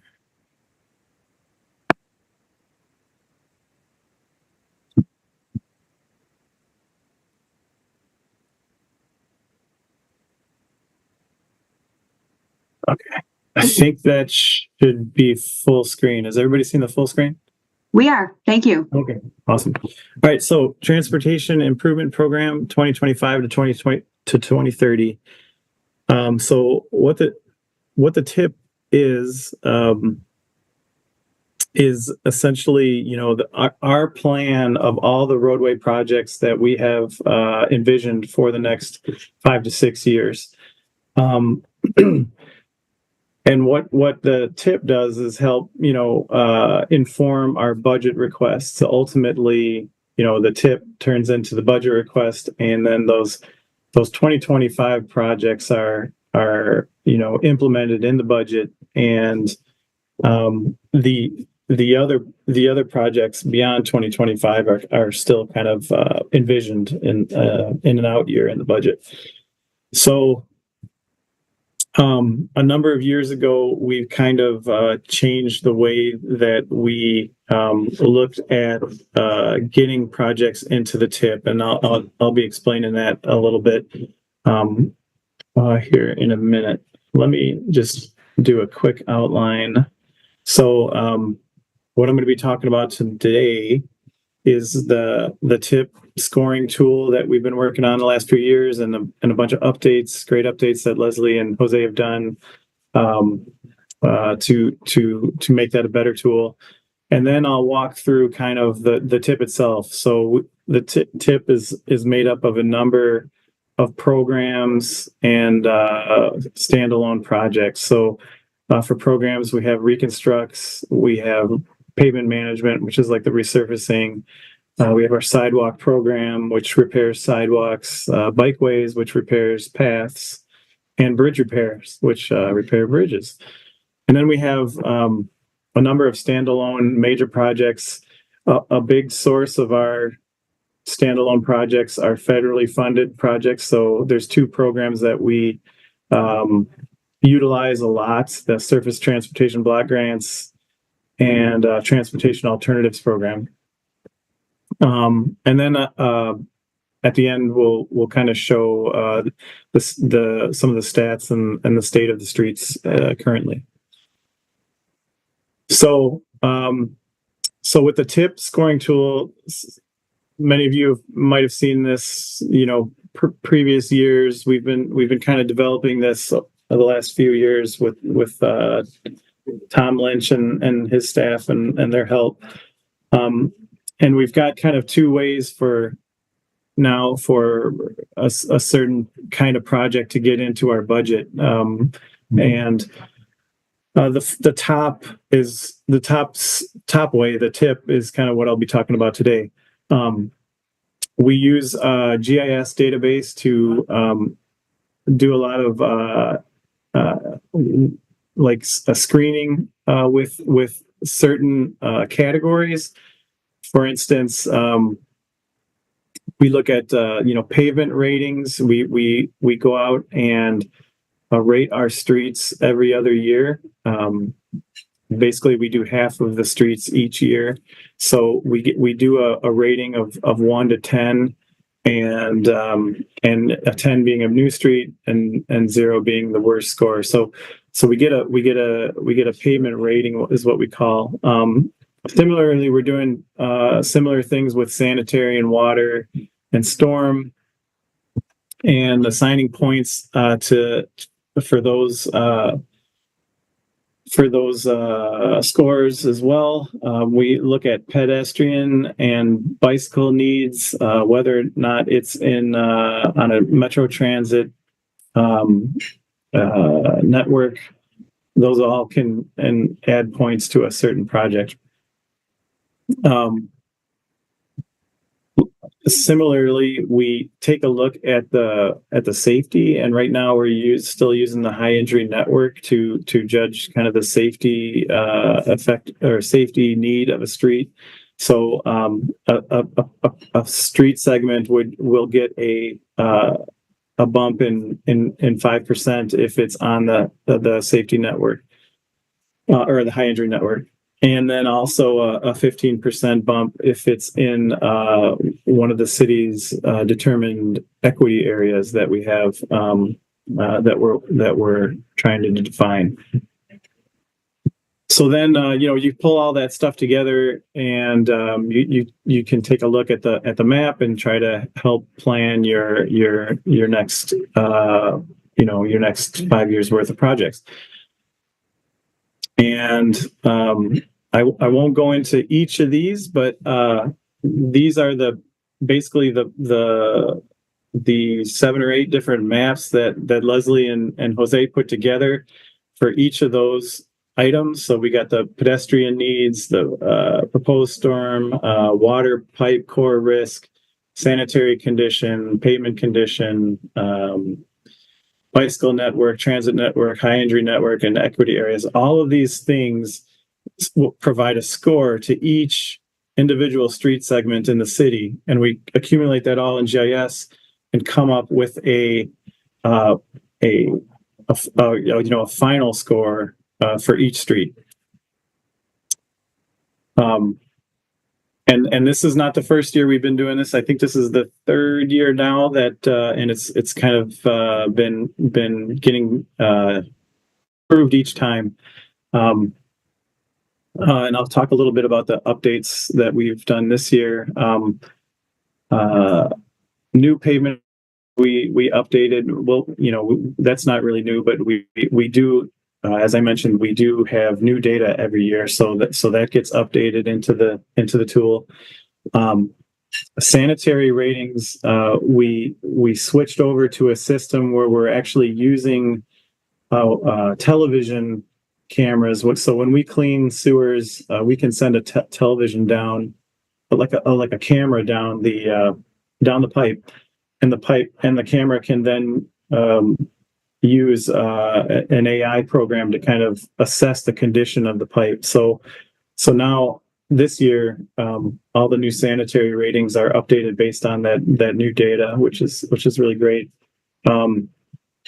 Storm pipes are still being updated as the city completes all of its citywide watershed studies. So that's kind of ongoing. What we each year that'll get better and better as the studies are completed. The bicycle needs we changed a bit this year to update reflected or to update stress level and whether or not there's on-street facilities or adjacent side paths. For instance, so if you take the stress level of the street, that if it's a higher stress, that'll get more points now for the project. We also did a little adjustment to take out streets that have side paths. So, for instance, I noticed a month ago that John Nolan Drive had a one of the highest scores in this category, but that's because the street itself is a very high stress street. But there's an adjacent side path right next to it, which is one of the best and most popular in the city. So that shouldn't have been getting those stress level points. So we Jose figured out a way to determine if there is a adjacent side path to reduce those points, which is really good. Pedestrian needs we updated to add priority sidewalk gaps from the MPO analysis. The transit network, obviously, we have a new metro route system, so we updated and put that into the GIS map. And then the city data team is working on creating an equity areas map for all city use. So what this was going on is a lot of people were using their own kind of calculations to determine what should be an equity area and not an equity area, versus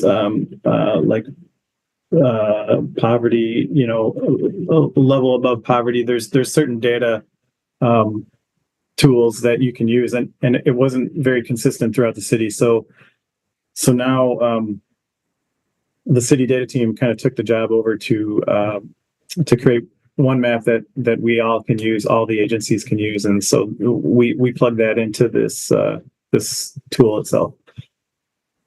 So those were the updates, and then this essentially is the tool that shows the scores of individual projects or individual street segments.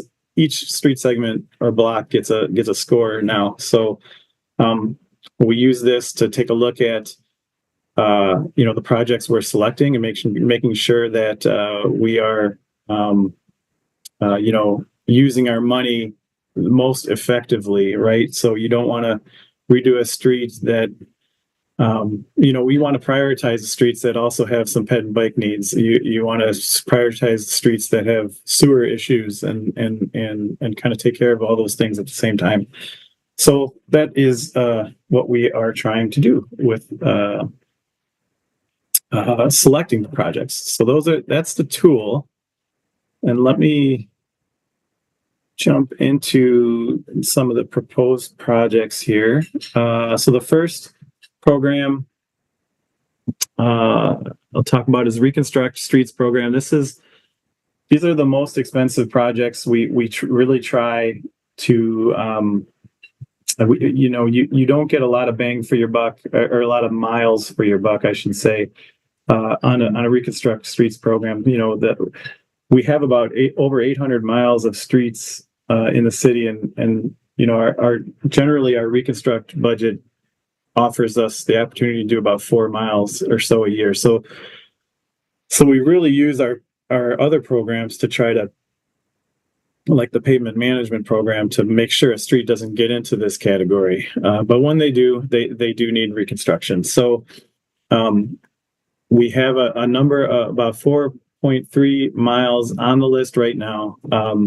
These are similar to ones that were shown last year. As we updated the tool, the one thing we were finding is we've been able to kind of hone in on a certain number of jobs, and I think that the ones we had last year are still showing a high score this year. So these were shown. These ones in black were shown last year for 2025. And I have a couple of new green ones that I think we would like to consider including as well. One thing I should mention is we're a little early in the budget process right now, so we haven't been given our goals yet from the mayor to hit for all of our budgets. So I fully expect this list will get whittled down a little bit in the coming months,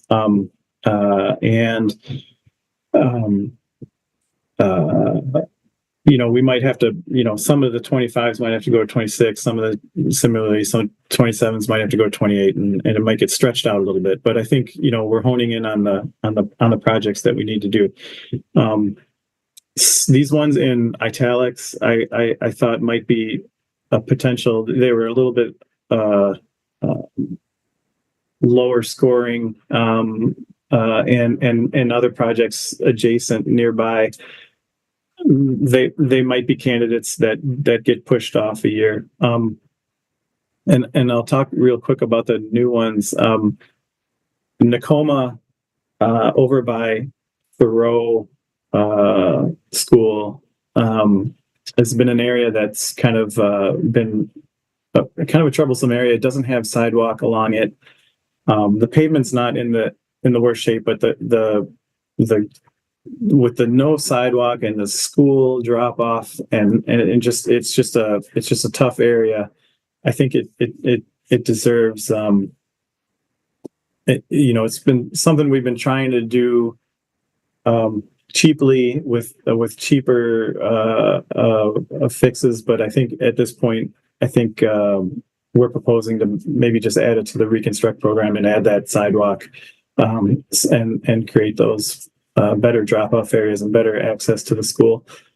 The States and Mifflin Street Plaza is a new project that is come about based on development. The History Museum is going to be redeveloping the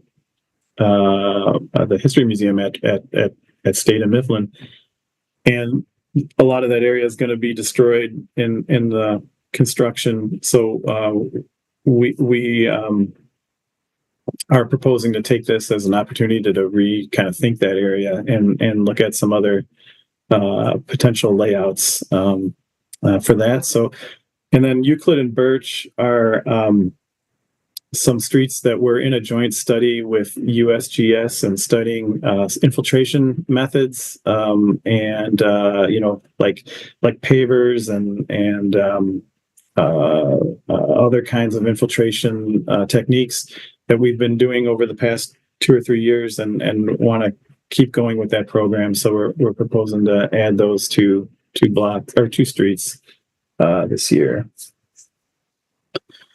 So that's Reconstructs. Now the next program is the resurfacing program, and as I mentioned, we can only touch about 4 miles a year, 3, 4, 5 miles, depending on how expensive they end up being or how difficult the jobs are. With resurfacing, we can get up to 200 miles of treatment to a street because it's a much lower cost alternative. So sometimes we're just chip sealing or crack sealing a street.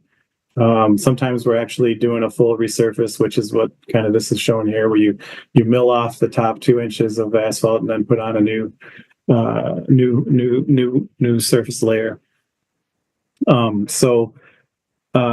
We have a number of streets scheduled here: Franklin, Flom, Minter Point, Gilbert, Buffalo, and you can see the list here. But so these are all projects. Oh, I should have mentioned too, these numbers next to the street are the actual score of the street in the new scoring tool. So sorry, I should have mentioned that before. When you get into the 50s, that's a project that's kind of touching all the cylinders, right? Like it's got pavement needs, it's got sewer needs, it's got some bike needs.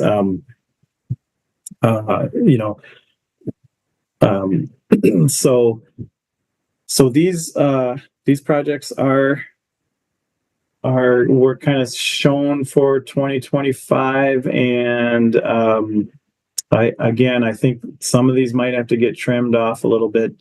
We have a couple here I put in italics.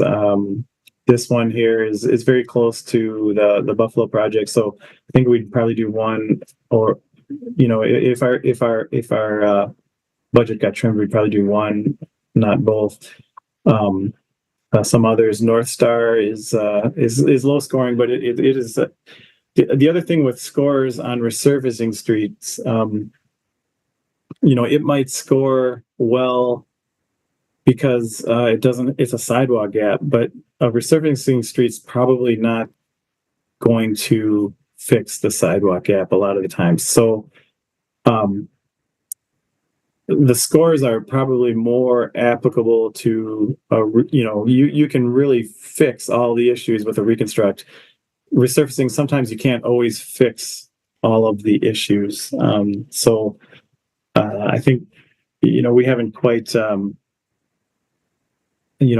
modified another scoring system for resurfacing, so that's something we can think about in the future too. So that's resurfacing. Bikeways, we have been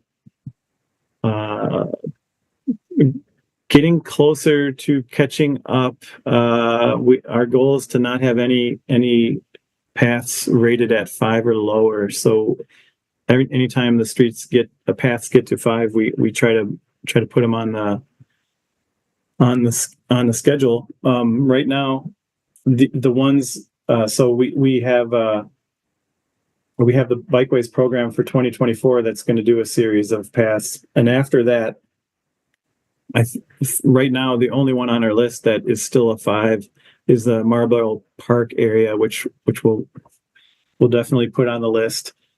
And then also this spring and summer we'll inspect again half of the city and add any new 5s that need to be put on that list. So we're doing a pretty good job on bike paths or shared use paths, keeping up with the pavement ratings. So that allows us to add some potential new paths in this program to build as well. And right now we're looking at a segment of Bartolon along kind of along 51 in the MATC area, basically from Kinsman to Anderson. There's a greenway project that Stormwater Utilities doing in Pheasant Branch Creek that we would like to replace the paths and a bridge over kind of by the Greenway Station area, a little bit south of the Greenway Station area. Odana Cycle Tracks, a project we've been trying to get going in the last couple of years. We did a PIM. Based on the results of that, it looked like instead of doing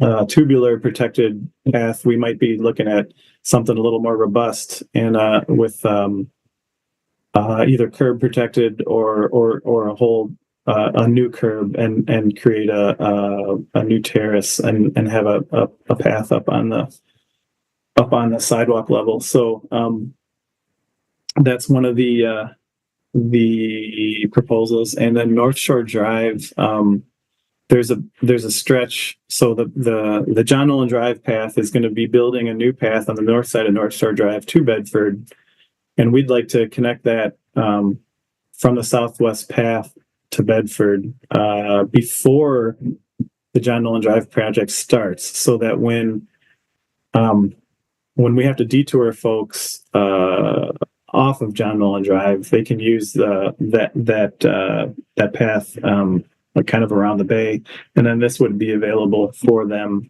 to get back up, more towards the downtown area. So that is Bikeways program. Sidewalk program is a fun one. We go around the city right now every 10 years and repair sidewalks. So we'll inspect them in the fall, put together our project list, and then in the summer they'll do all the replacements of any sidewalks that's not draining well, that's cracked, that's heaved from trees. So this year we'll be in Alder, Tischler, and Ugares district. Next year is proposed districts 10 and 20. So and then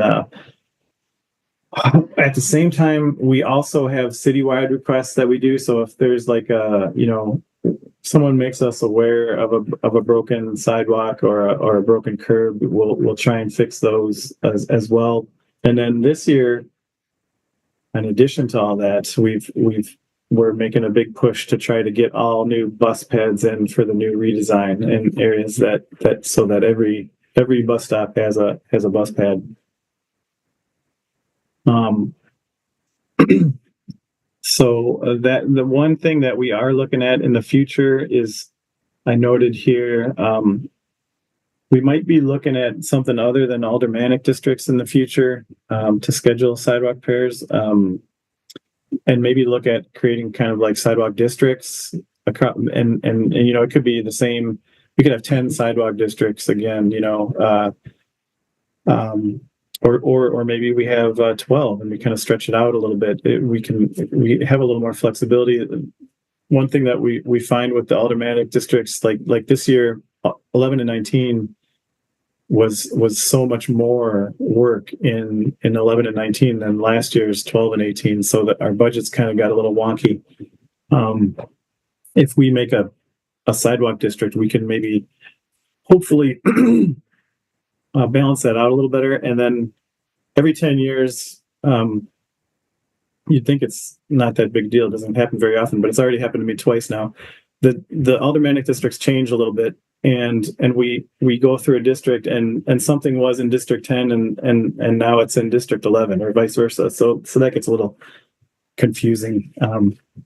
So we might be looking at creating regional sidewalk districts. That'd be something I'm going to work on this summer. All right, bridge repair program. So this is a kind of a small program where we just do minor repairs to our bridges to keep them in good standing, and make sure they don't need full replacements in the future. So this year we're going to be painting the Knutson girders to protect them. We have some concrete repairs that we'll be doing on pedestrian bridges over Park and Stoughton. And then next year, we're going to look at epoxy coating of a couple of bridge decks that helps really create like a new surface of the deck and helps protect all the cracks in the bridges that could oxidize and have issues in the future. All right. So next, I'll jump into some of the standalone projects. The first set of projects are these STBG, Surface Transportation Block Grants. So these are federally funded projects that we either have on the books or I'm showing you that we would like to propose to apply for. So the first one is John Nolan Drive. These are all been awarded already. We have our first phase in 2025, which is the Causeway area from actually goes to Broome Street all the way to Lakeside. That should start next year. And then further out yet, we have phase 2 and phase 3, which I think will be in 28 and 29. We're proposing a gap year because we know that BRT is going to be working on Park Street in hopefully 2027. So we'll be, this design is pretty well in good shape. We're about 60% design level, working on the final plans right now. We'll soon be working on the preliminary plans of the next phase from Lakeside to Olin here shortly. And then, as I mentioned, a joint project with the county, probably in 2029 or 30 even, from Olin down to the Beltline, which will include a small piece of Olin Avenue as well. Okay, next project is Mineral Point.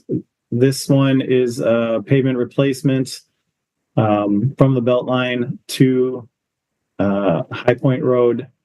Is also going to include a very large storm box for some regional flooding issues to help solve that issue.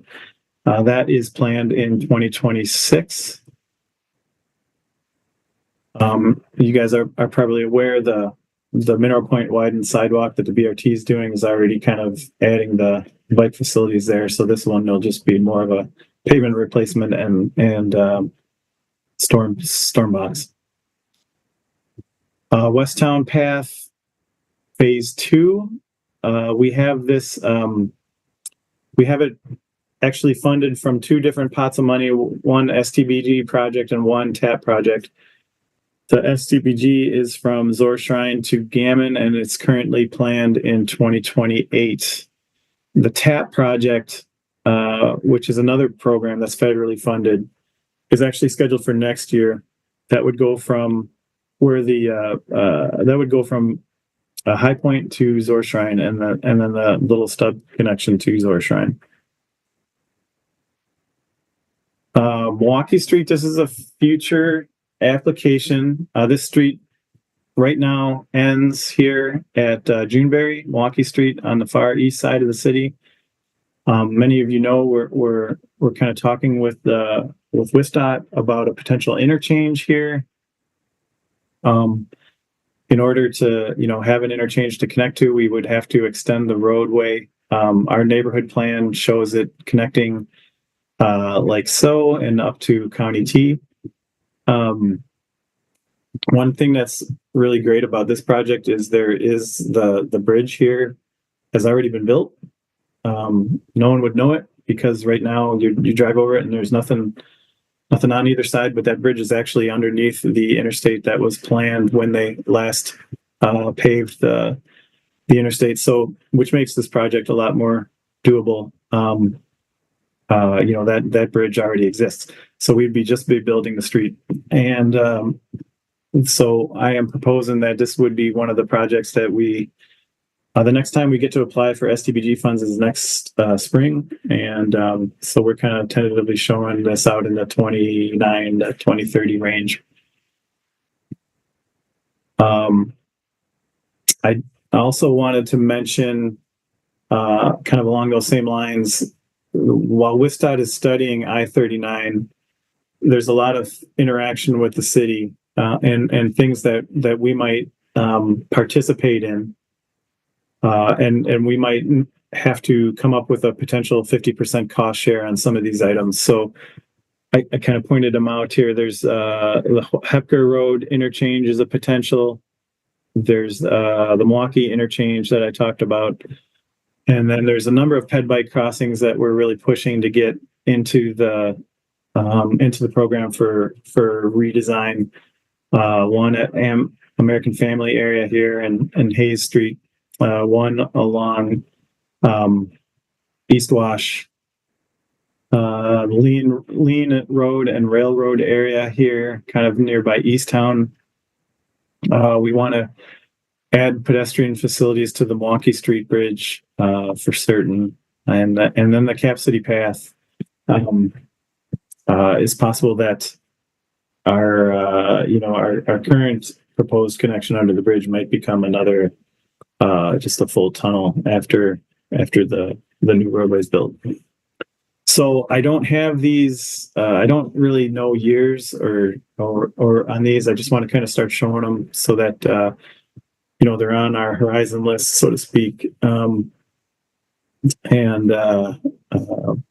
we can start to plan. In the very late years of the TIP to try to include some of these. A Midvale Boulevard is a project that really stood out to me on the TIP scoring tool. It was like one of the few streets that got to the purple color range, which I think was I don't know what exactly score it was, but it was very, very high. Midvale Boulevard has some pretty rough pavement. It needs some separated bike facilities. It needs a very large storm box, similarly to University did. This area floods significantly. So I'm proposing that this might be one of the projects that we apply for next spring as well. That would be Midvale from University to Regent Street. Let's see. Did I skip one? No. Okay. Here's another one that I wanted to kind of propose to get people thinking about. We've been finding that there's been a lot of these, solicitations for TAP and SDBG, and there's been a lot of federal funding, more so than I've encountered in my career here.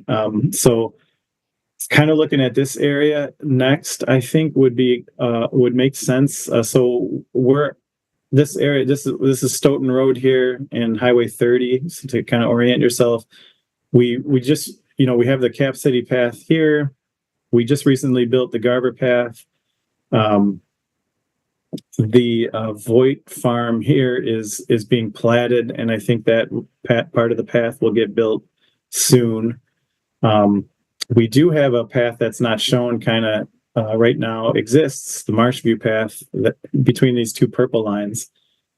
And then we also are building the Autumn Ridge Bridge this summer to kind of tap into this neighborhood and get that Cap City path, built further northeast. So 2 projects I'm kind of thinking about are just a smaller path project north of the Voigt farm to kind of connect the Garver path to the Marshview path, and then a new bridge over Stoughton Road, and then a connection over to the Autumn Ridge path. So you'd kind of have this unencumbered bike path system that gets you all the way down from these neighborhoods, and great connection to the Cap City path. So I think these 2 purple pieces are kind of the missing links now after Autumn Ridge gets built this summer, and when the Voigt farm gets platted. So I'm thinking these would also be good candidates for future TAP and STBG applications. Again, not exactly sure when those would happen, but maybe in the next year or 2, I'd like to start applying for these. And we also have WISDOT at the same time is going to be, they're talking about reconstructing Stoughton Road. So I thought it would be timely to try to get this design ready for this bridge to kind of coordinate with them, and possibly maybe we could, kind of insert it in the same plan set. All right, next one I'm looking at Badger Rust. So now we're moving over to the TAP program. The TAP program is a transportation alternatives program. It's usually for smaller dollar projects. Renee's been very successful in getting a lot of TAP projects. So we have a number of these in the hopper here. The first one is the Badger Rust path that is getting designed right now. We are hoping to build that in 2025 next summer. It goes from Nygaard here down Rusk, and then west on Badger over to the overpass of the Beltline. The next one, I think I talked about already, but Westtown Path Phase 2. That's a TAP project that is currently funded and scheduled for next year. A Cap City Path 5 and 6. So this is the far east end of the Cap City Path. We're over on the east side of the city now. This is I-39, and here's Buckeye Road. So we are proposing to extend that path up across the railroad, along the railroad, and then underneath the I-39. And actually, I'm showing a 2027, but I'm pretty sure in talking to WISDOT, we can move that up to 2026. So I think we'll propose to do that. And then meanwhile, the county has a funded STBG grant to extend this to the east to try to connect up that glacial Drumlin path. So this will be a nice connection to kind of to bike out on the east side. Next one is East Rusk Path. So that continuing on from the Badger Rusk Path, we would extend that path along the north side of the Badger Road or frontage road, and then up along Rusk, and then connect into Brimrock, where we're working with the county on a resurfacing project here to add a multi-use path along the west side of Brimrock, which would then connect you to the Cap City path on John Nolan. So this would be a nice connection of off-street path network along this whole corridor. So that one is this one is approved and scheduled for 2028. Next one is Moreland Path from would be on Moreland Road from Raywood out by MMSD area to Wayland Drive. So this would be a path on the north side of the street. I think a multi-use path. Right now, there's no sidewalk or anything on these roads, so this will be a nice connection. Again, this one is approved and is scheduled for 2028. West Beltline Path. It's another one that was just recently approved. This would be along the Beltline in the Arboretum area on the south side of the road. So from Seminole over to Landmark. This would be bumping the curb out and creating a multi-use path on that south side. We would utilize the bike lanes and the pavement there to take up that space and create that separated multi-use path along the south side. So that is scheduled for 28. Next one is Woodward Path. This also was just recently approved for 2028. This would be a path on Woodward Drive from Sheridan Drive up to Forester and over to Marcy. And I don't think we've decided 100% what side of the road this one will be on, but we're hoping to get this path built along one side of the road in 2028. So this is kind of along the park and the beach area there, Warner Park. Regent Street. This is a street that's kind of been shown in our pavement management, but we thought it might make sense to pull this out into a major standalone project that has its own budget. This would be from Randall to Park Street, currently scheduled in 2026. This has a failing sewer as well, and the pavement's actually not in the worst shape in the city, but this sewer is. So we need to get that big box replaced, and then we're going to be working jointly with traffic engineering and transportation to kind of try to plan this street and hopefully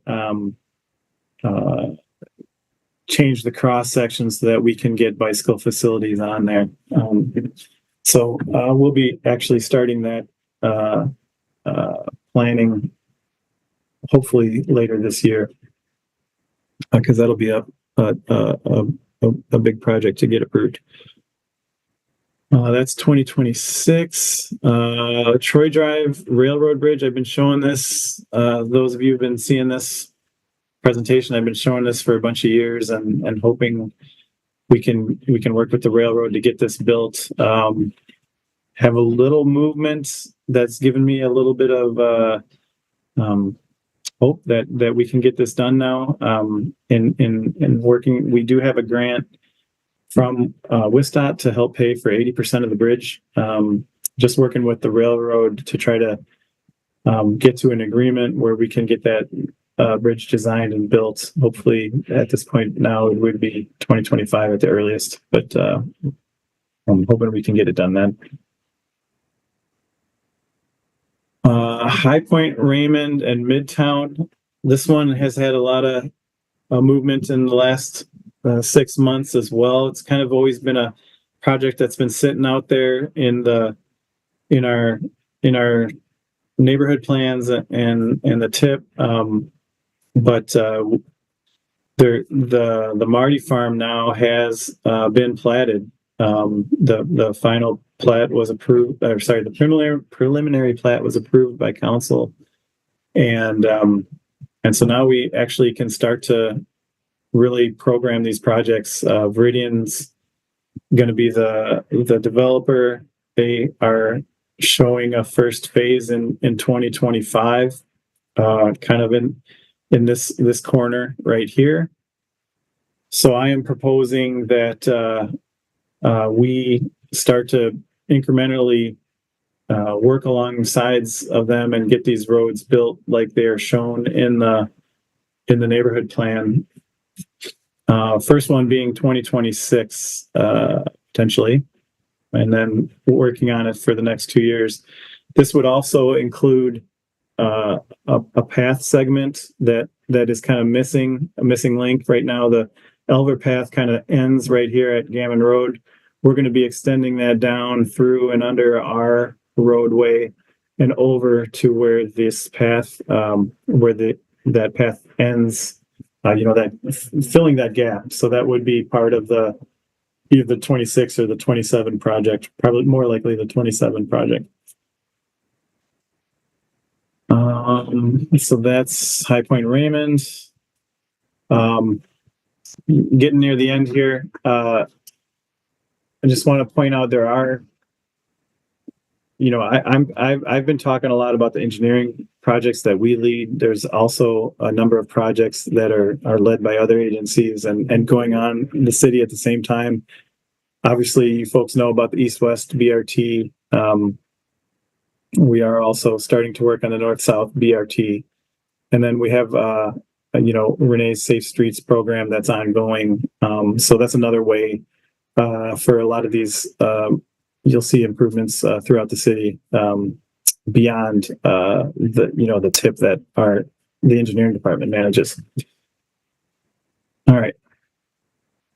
So real quick, just to give you a heads up on where we are for streets, we have goals for our pavement ratings to keep our streets in good condition. For local streets, we have a goal of we want less than 30% to be at or below condition 5 out of 10. And then we want a 15% at or below 4, and then hope to get no streets at or below 3. So right now we're hitting 2 of those goals, but not the third. So that'll be kind of an emphasis of ours to, when a street gets to a 3 rated level, it is really, really awful and it needs reconstruction. So we'll look at, in the program to try to make sure that we're addressing those miles. For collector streets, so that's, collector streets kind of like a higher level street. Local streets, generally has like single family.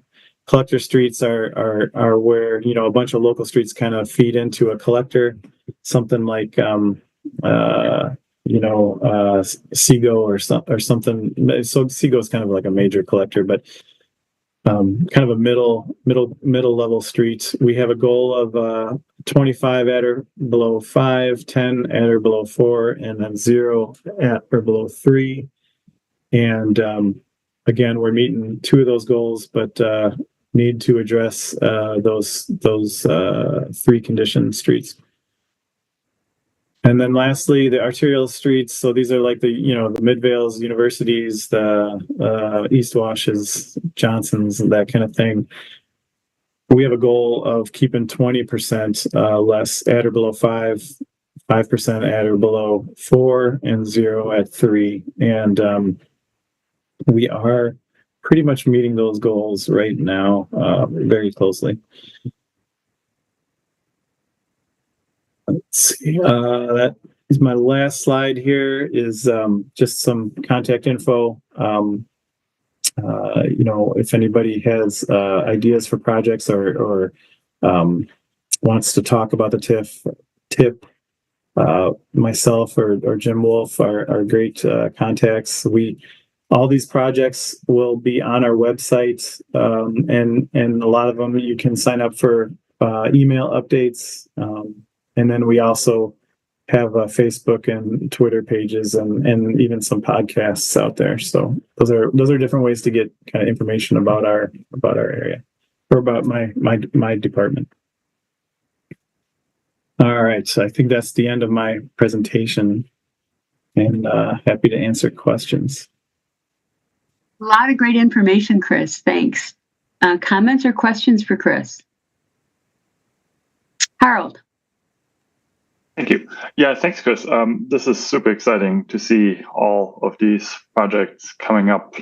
Some of them, as you said, have been in the pipeline for long and all of that. So I think overall, just thanks for the comprehensive presentation and thanks for keeping these projects moving, getting federal funding for them and all of that. Just a few minor questions, comments.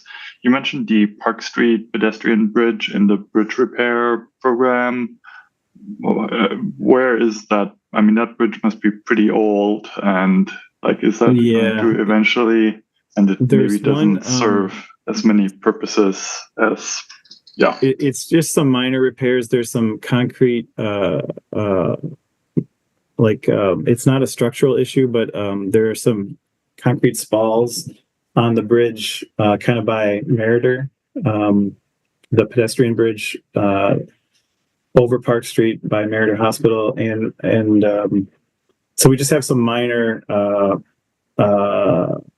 spall fixes to take care of. The kind of the sister bridge across West Washington is actually being proposed to be removed with the CDA project. So I haven't heard anybody, wanting to get rid of the Park Street one yet, but yeah, you're right. It's probably, it's probably more near the end of its life than it is at the beginning of its life. I think it still gets used a fair amount. The Washington one, our plan was to kind of do an enhanced at-grade crossing there with the East Campus Mall when that gets extended through. Ultimately, I guess we could look at something else at Park Street too, but right now we're proposing to just do some minor repairs to keep it in good standing. Yeah, that makes sense. I mean, maybe it's something to look at in the context of North-South BRT. Maybe as part of the improvements, there can be a better crossing so that we have something like once it does need to be replaced or removed, we can look at that. And then the only other thing I was going to ask for, you had that slide early on with the different scoring criteria and the maps that come out of that. I think are those available somewhere? Or is something? Yeah. Yeah, we have these PDFs, and I could, we could maybe upload them into the Legistar item if that makes sense. That works for me, or if it makes sense to put them somewhere on your website, maybe other people are interested too. Yep. I mean, I know this is maybe a nerdy interest, but I would like to see those because it's really cool. Yeah, we were actually, Tom has been interested in kind of documenting this process and getting it up on our website. So maybe we'll try to do that this spring, and get a kind of a memo and all the maps and put up on the website. Yeah, in some ways, this is a outgrowth of a process that the TPPB approved probably 2.5 years ago, 3 years ago, but we haven't really formalized it, and so it'd be nice to maybe institutionalize this a little bit, because I do feel like this is a balanced process that's good, and so it would just be more transparent if we could put it on our website. So I agree. Cool. Well, that would be wonderful. And then final thing, you mentioned Midvale as one of the potential projects, and that made me remember that we had talked about Midvale in the Safe Streets context, maybe, I don't know, a couple months ago at TC, and then I guess that never went anywhere, or there was like additional public meetings and whatever. So is that basically on hold at this point until we do the big reconstruction? So I think I've been talking to Renee about this, and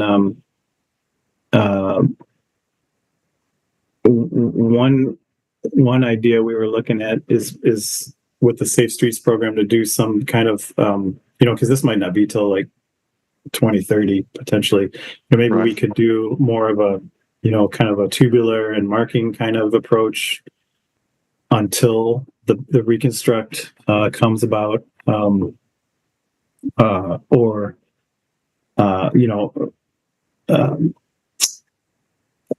basically looking at, we don't want to spend a ton of money and then tear it up, right? So we still have a lot to talk about with that, but that was kind of Renee and I's initial thoughts for how to do that and make some improvements that would be useful for a number of years before, but not maybe super expensive. Yeah, I think that makes sense, but yeah, it's kind of odd that we approved it and we were like, oh, all it needs is a public hearing for the parking removal, and then nothing ever came of it. And yeah, so figuring something out for that would be great. Right, that's all I had. Thanks again. Harold, I think they were meeting with folks about that RP3 parking. So, Yang, did you have some comments with regard to that? Yes, staff has been actively working on that, and also, calling with the neighborhood, engaging them, talk about different designs. But the engagement actually takes a lot of time, and the time's kind of hard to schedule. So it's not moving as fast as we would like to be, but it's still on our radar. So we'll keep everybody posted on that. Thanks, Yang. Other comments or questions for Chris? Really great to see this process, Chris, and a lot of projects that are underway and in the works and planned for the future. So any other comments or questions?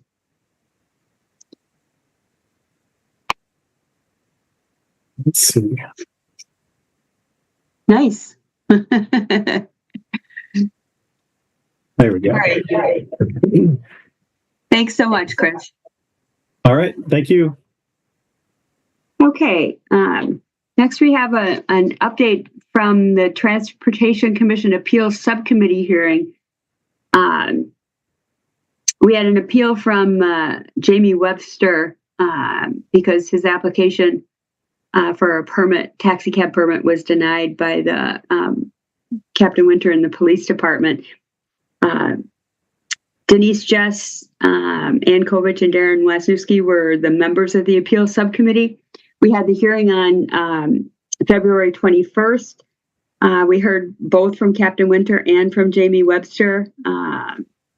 There's a rather serious pending charge, open case, and a related charge against Mr. Webster. And the appeals subcommittee voted unanimously to uphold the denial of the permit at this time, since the ordinance is very clear that for public safety purposes, pending charges need to be taken into account when granting such a permit.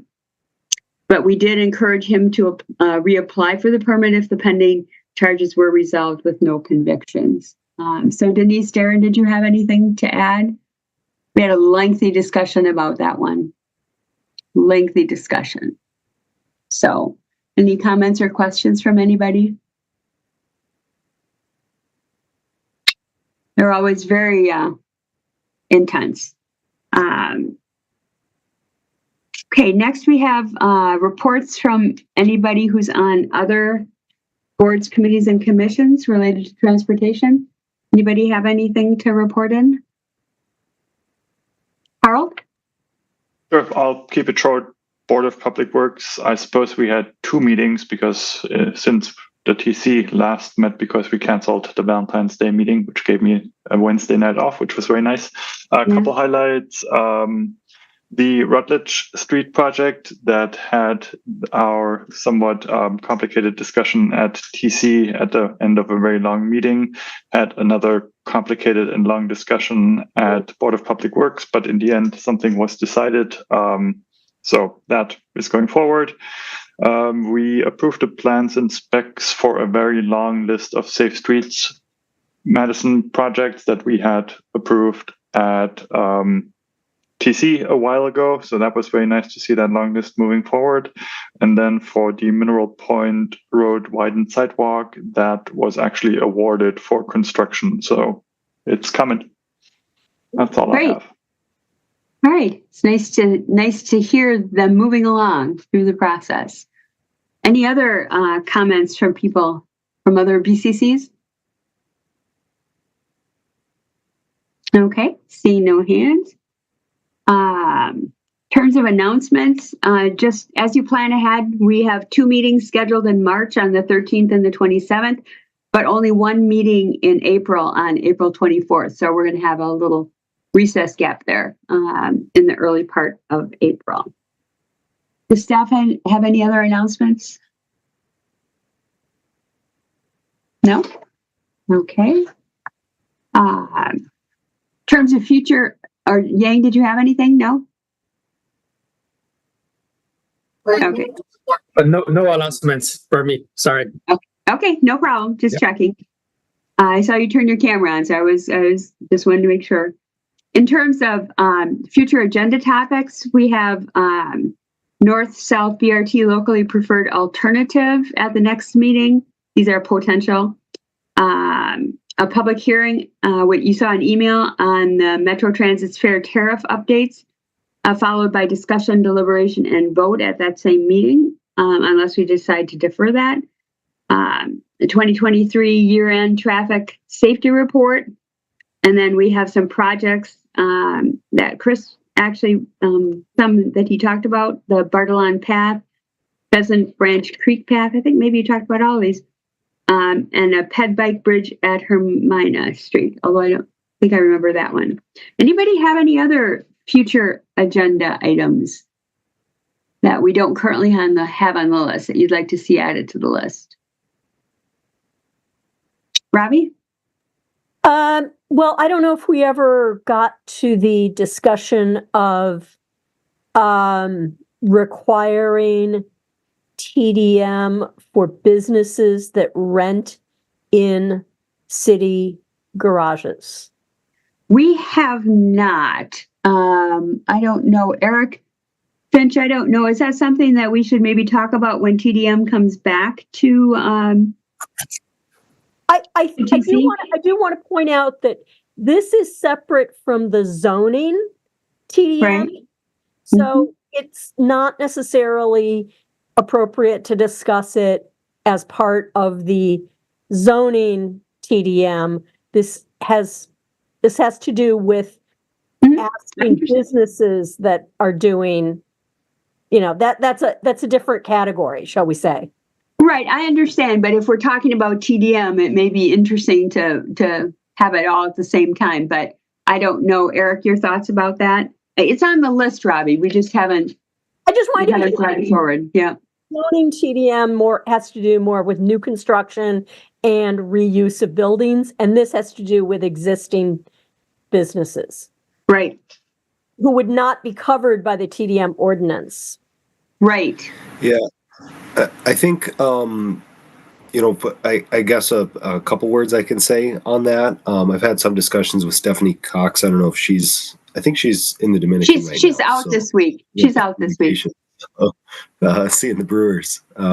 So anyway, this is something we've had some discussions about. Some of the longer term parking leases, are set up in such a way that if, say, the city were, this body were to put forward a policy that says all ramps need to have some, ramp leases or park, monthly pass leases of a certain enterprise size, people that are getting more than 20 or 30 or 40 passes for their business. If we wanted to require them to do, TDM, that's something we could do. But we do already have a number of parking contracts, leasing contracts that are in effect. So it wouldn't be something that we could just make happen overnight, because you can't just renegotiate a 10-year lease 2 years in. I think the other thing that's kind of come up in discussing this is also the fact that many of the times the people that we are leasing to have just gone through a development process.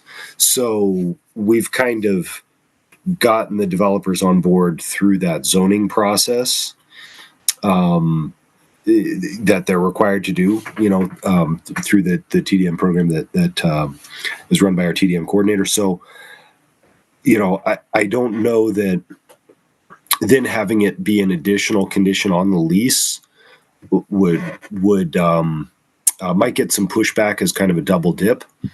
So I think those are kind of some thoughts on it or challenges that Stephanie and I have discussed. But I think in the long run, trying to create some sort of sync or commonality between our TDM program for development and then our sort of everyday parking operations is something that Stephanie and I have had some discussions on, and it's something that I think will be ongoing. Okay, I don't want to get into a discussion because of we shouldn't, right? We should not enter into discussions I just want to point out that I brought this up with an existing business that was renewing a lease. Yeah, right, you did. And my question of Eric was, should it be considered, and of you is, should we consider it at the same time as we're talking about TDM later this year, or at a different time? So I will take it offline and I will talk to Stephanie and or Eric so that we don't get into a discussion, but I think we're. Well, I have it on the list, Robbie. It's on the list. It was just a question of timing, so I'll take it offline. I'll take it offline as well. So it's not lost. So you don't think that it is? It's no. I just just asked about upcoming items and right. So that's the only reason I brought it up again. Yeah. Well, we have in a couple of months. We'll be talking about other TDM stuff. So it's just a question of whether we should address them at the same time or not. So, thank you. Okay, sure. We've got it on the list and we'll make sure that it gets addressed at some point. Anybody have anything else that they'd like to see on the list that we haven't talked about yet? Okay, then we need a motion to adjourn. So moved. Okay, we have a motion from Darren and Robbie, a second. All right, and I'm assuming a unanimous consent vote from everybody, and thanks so much. See you next time.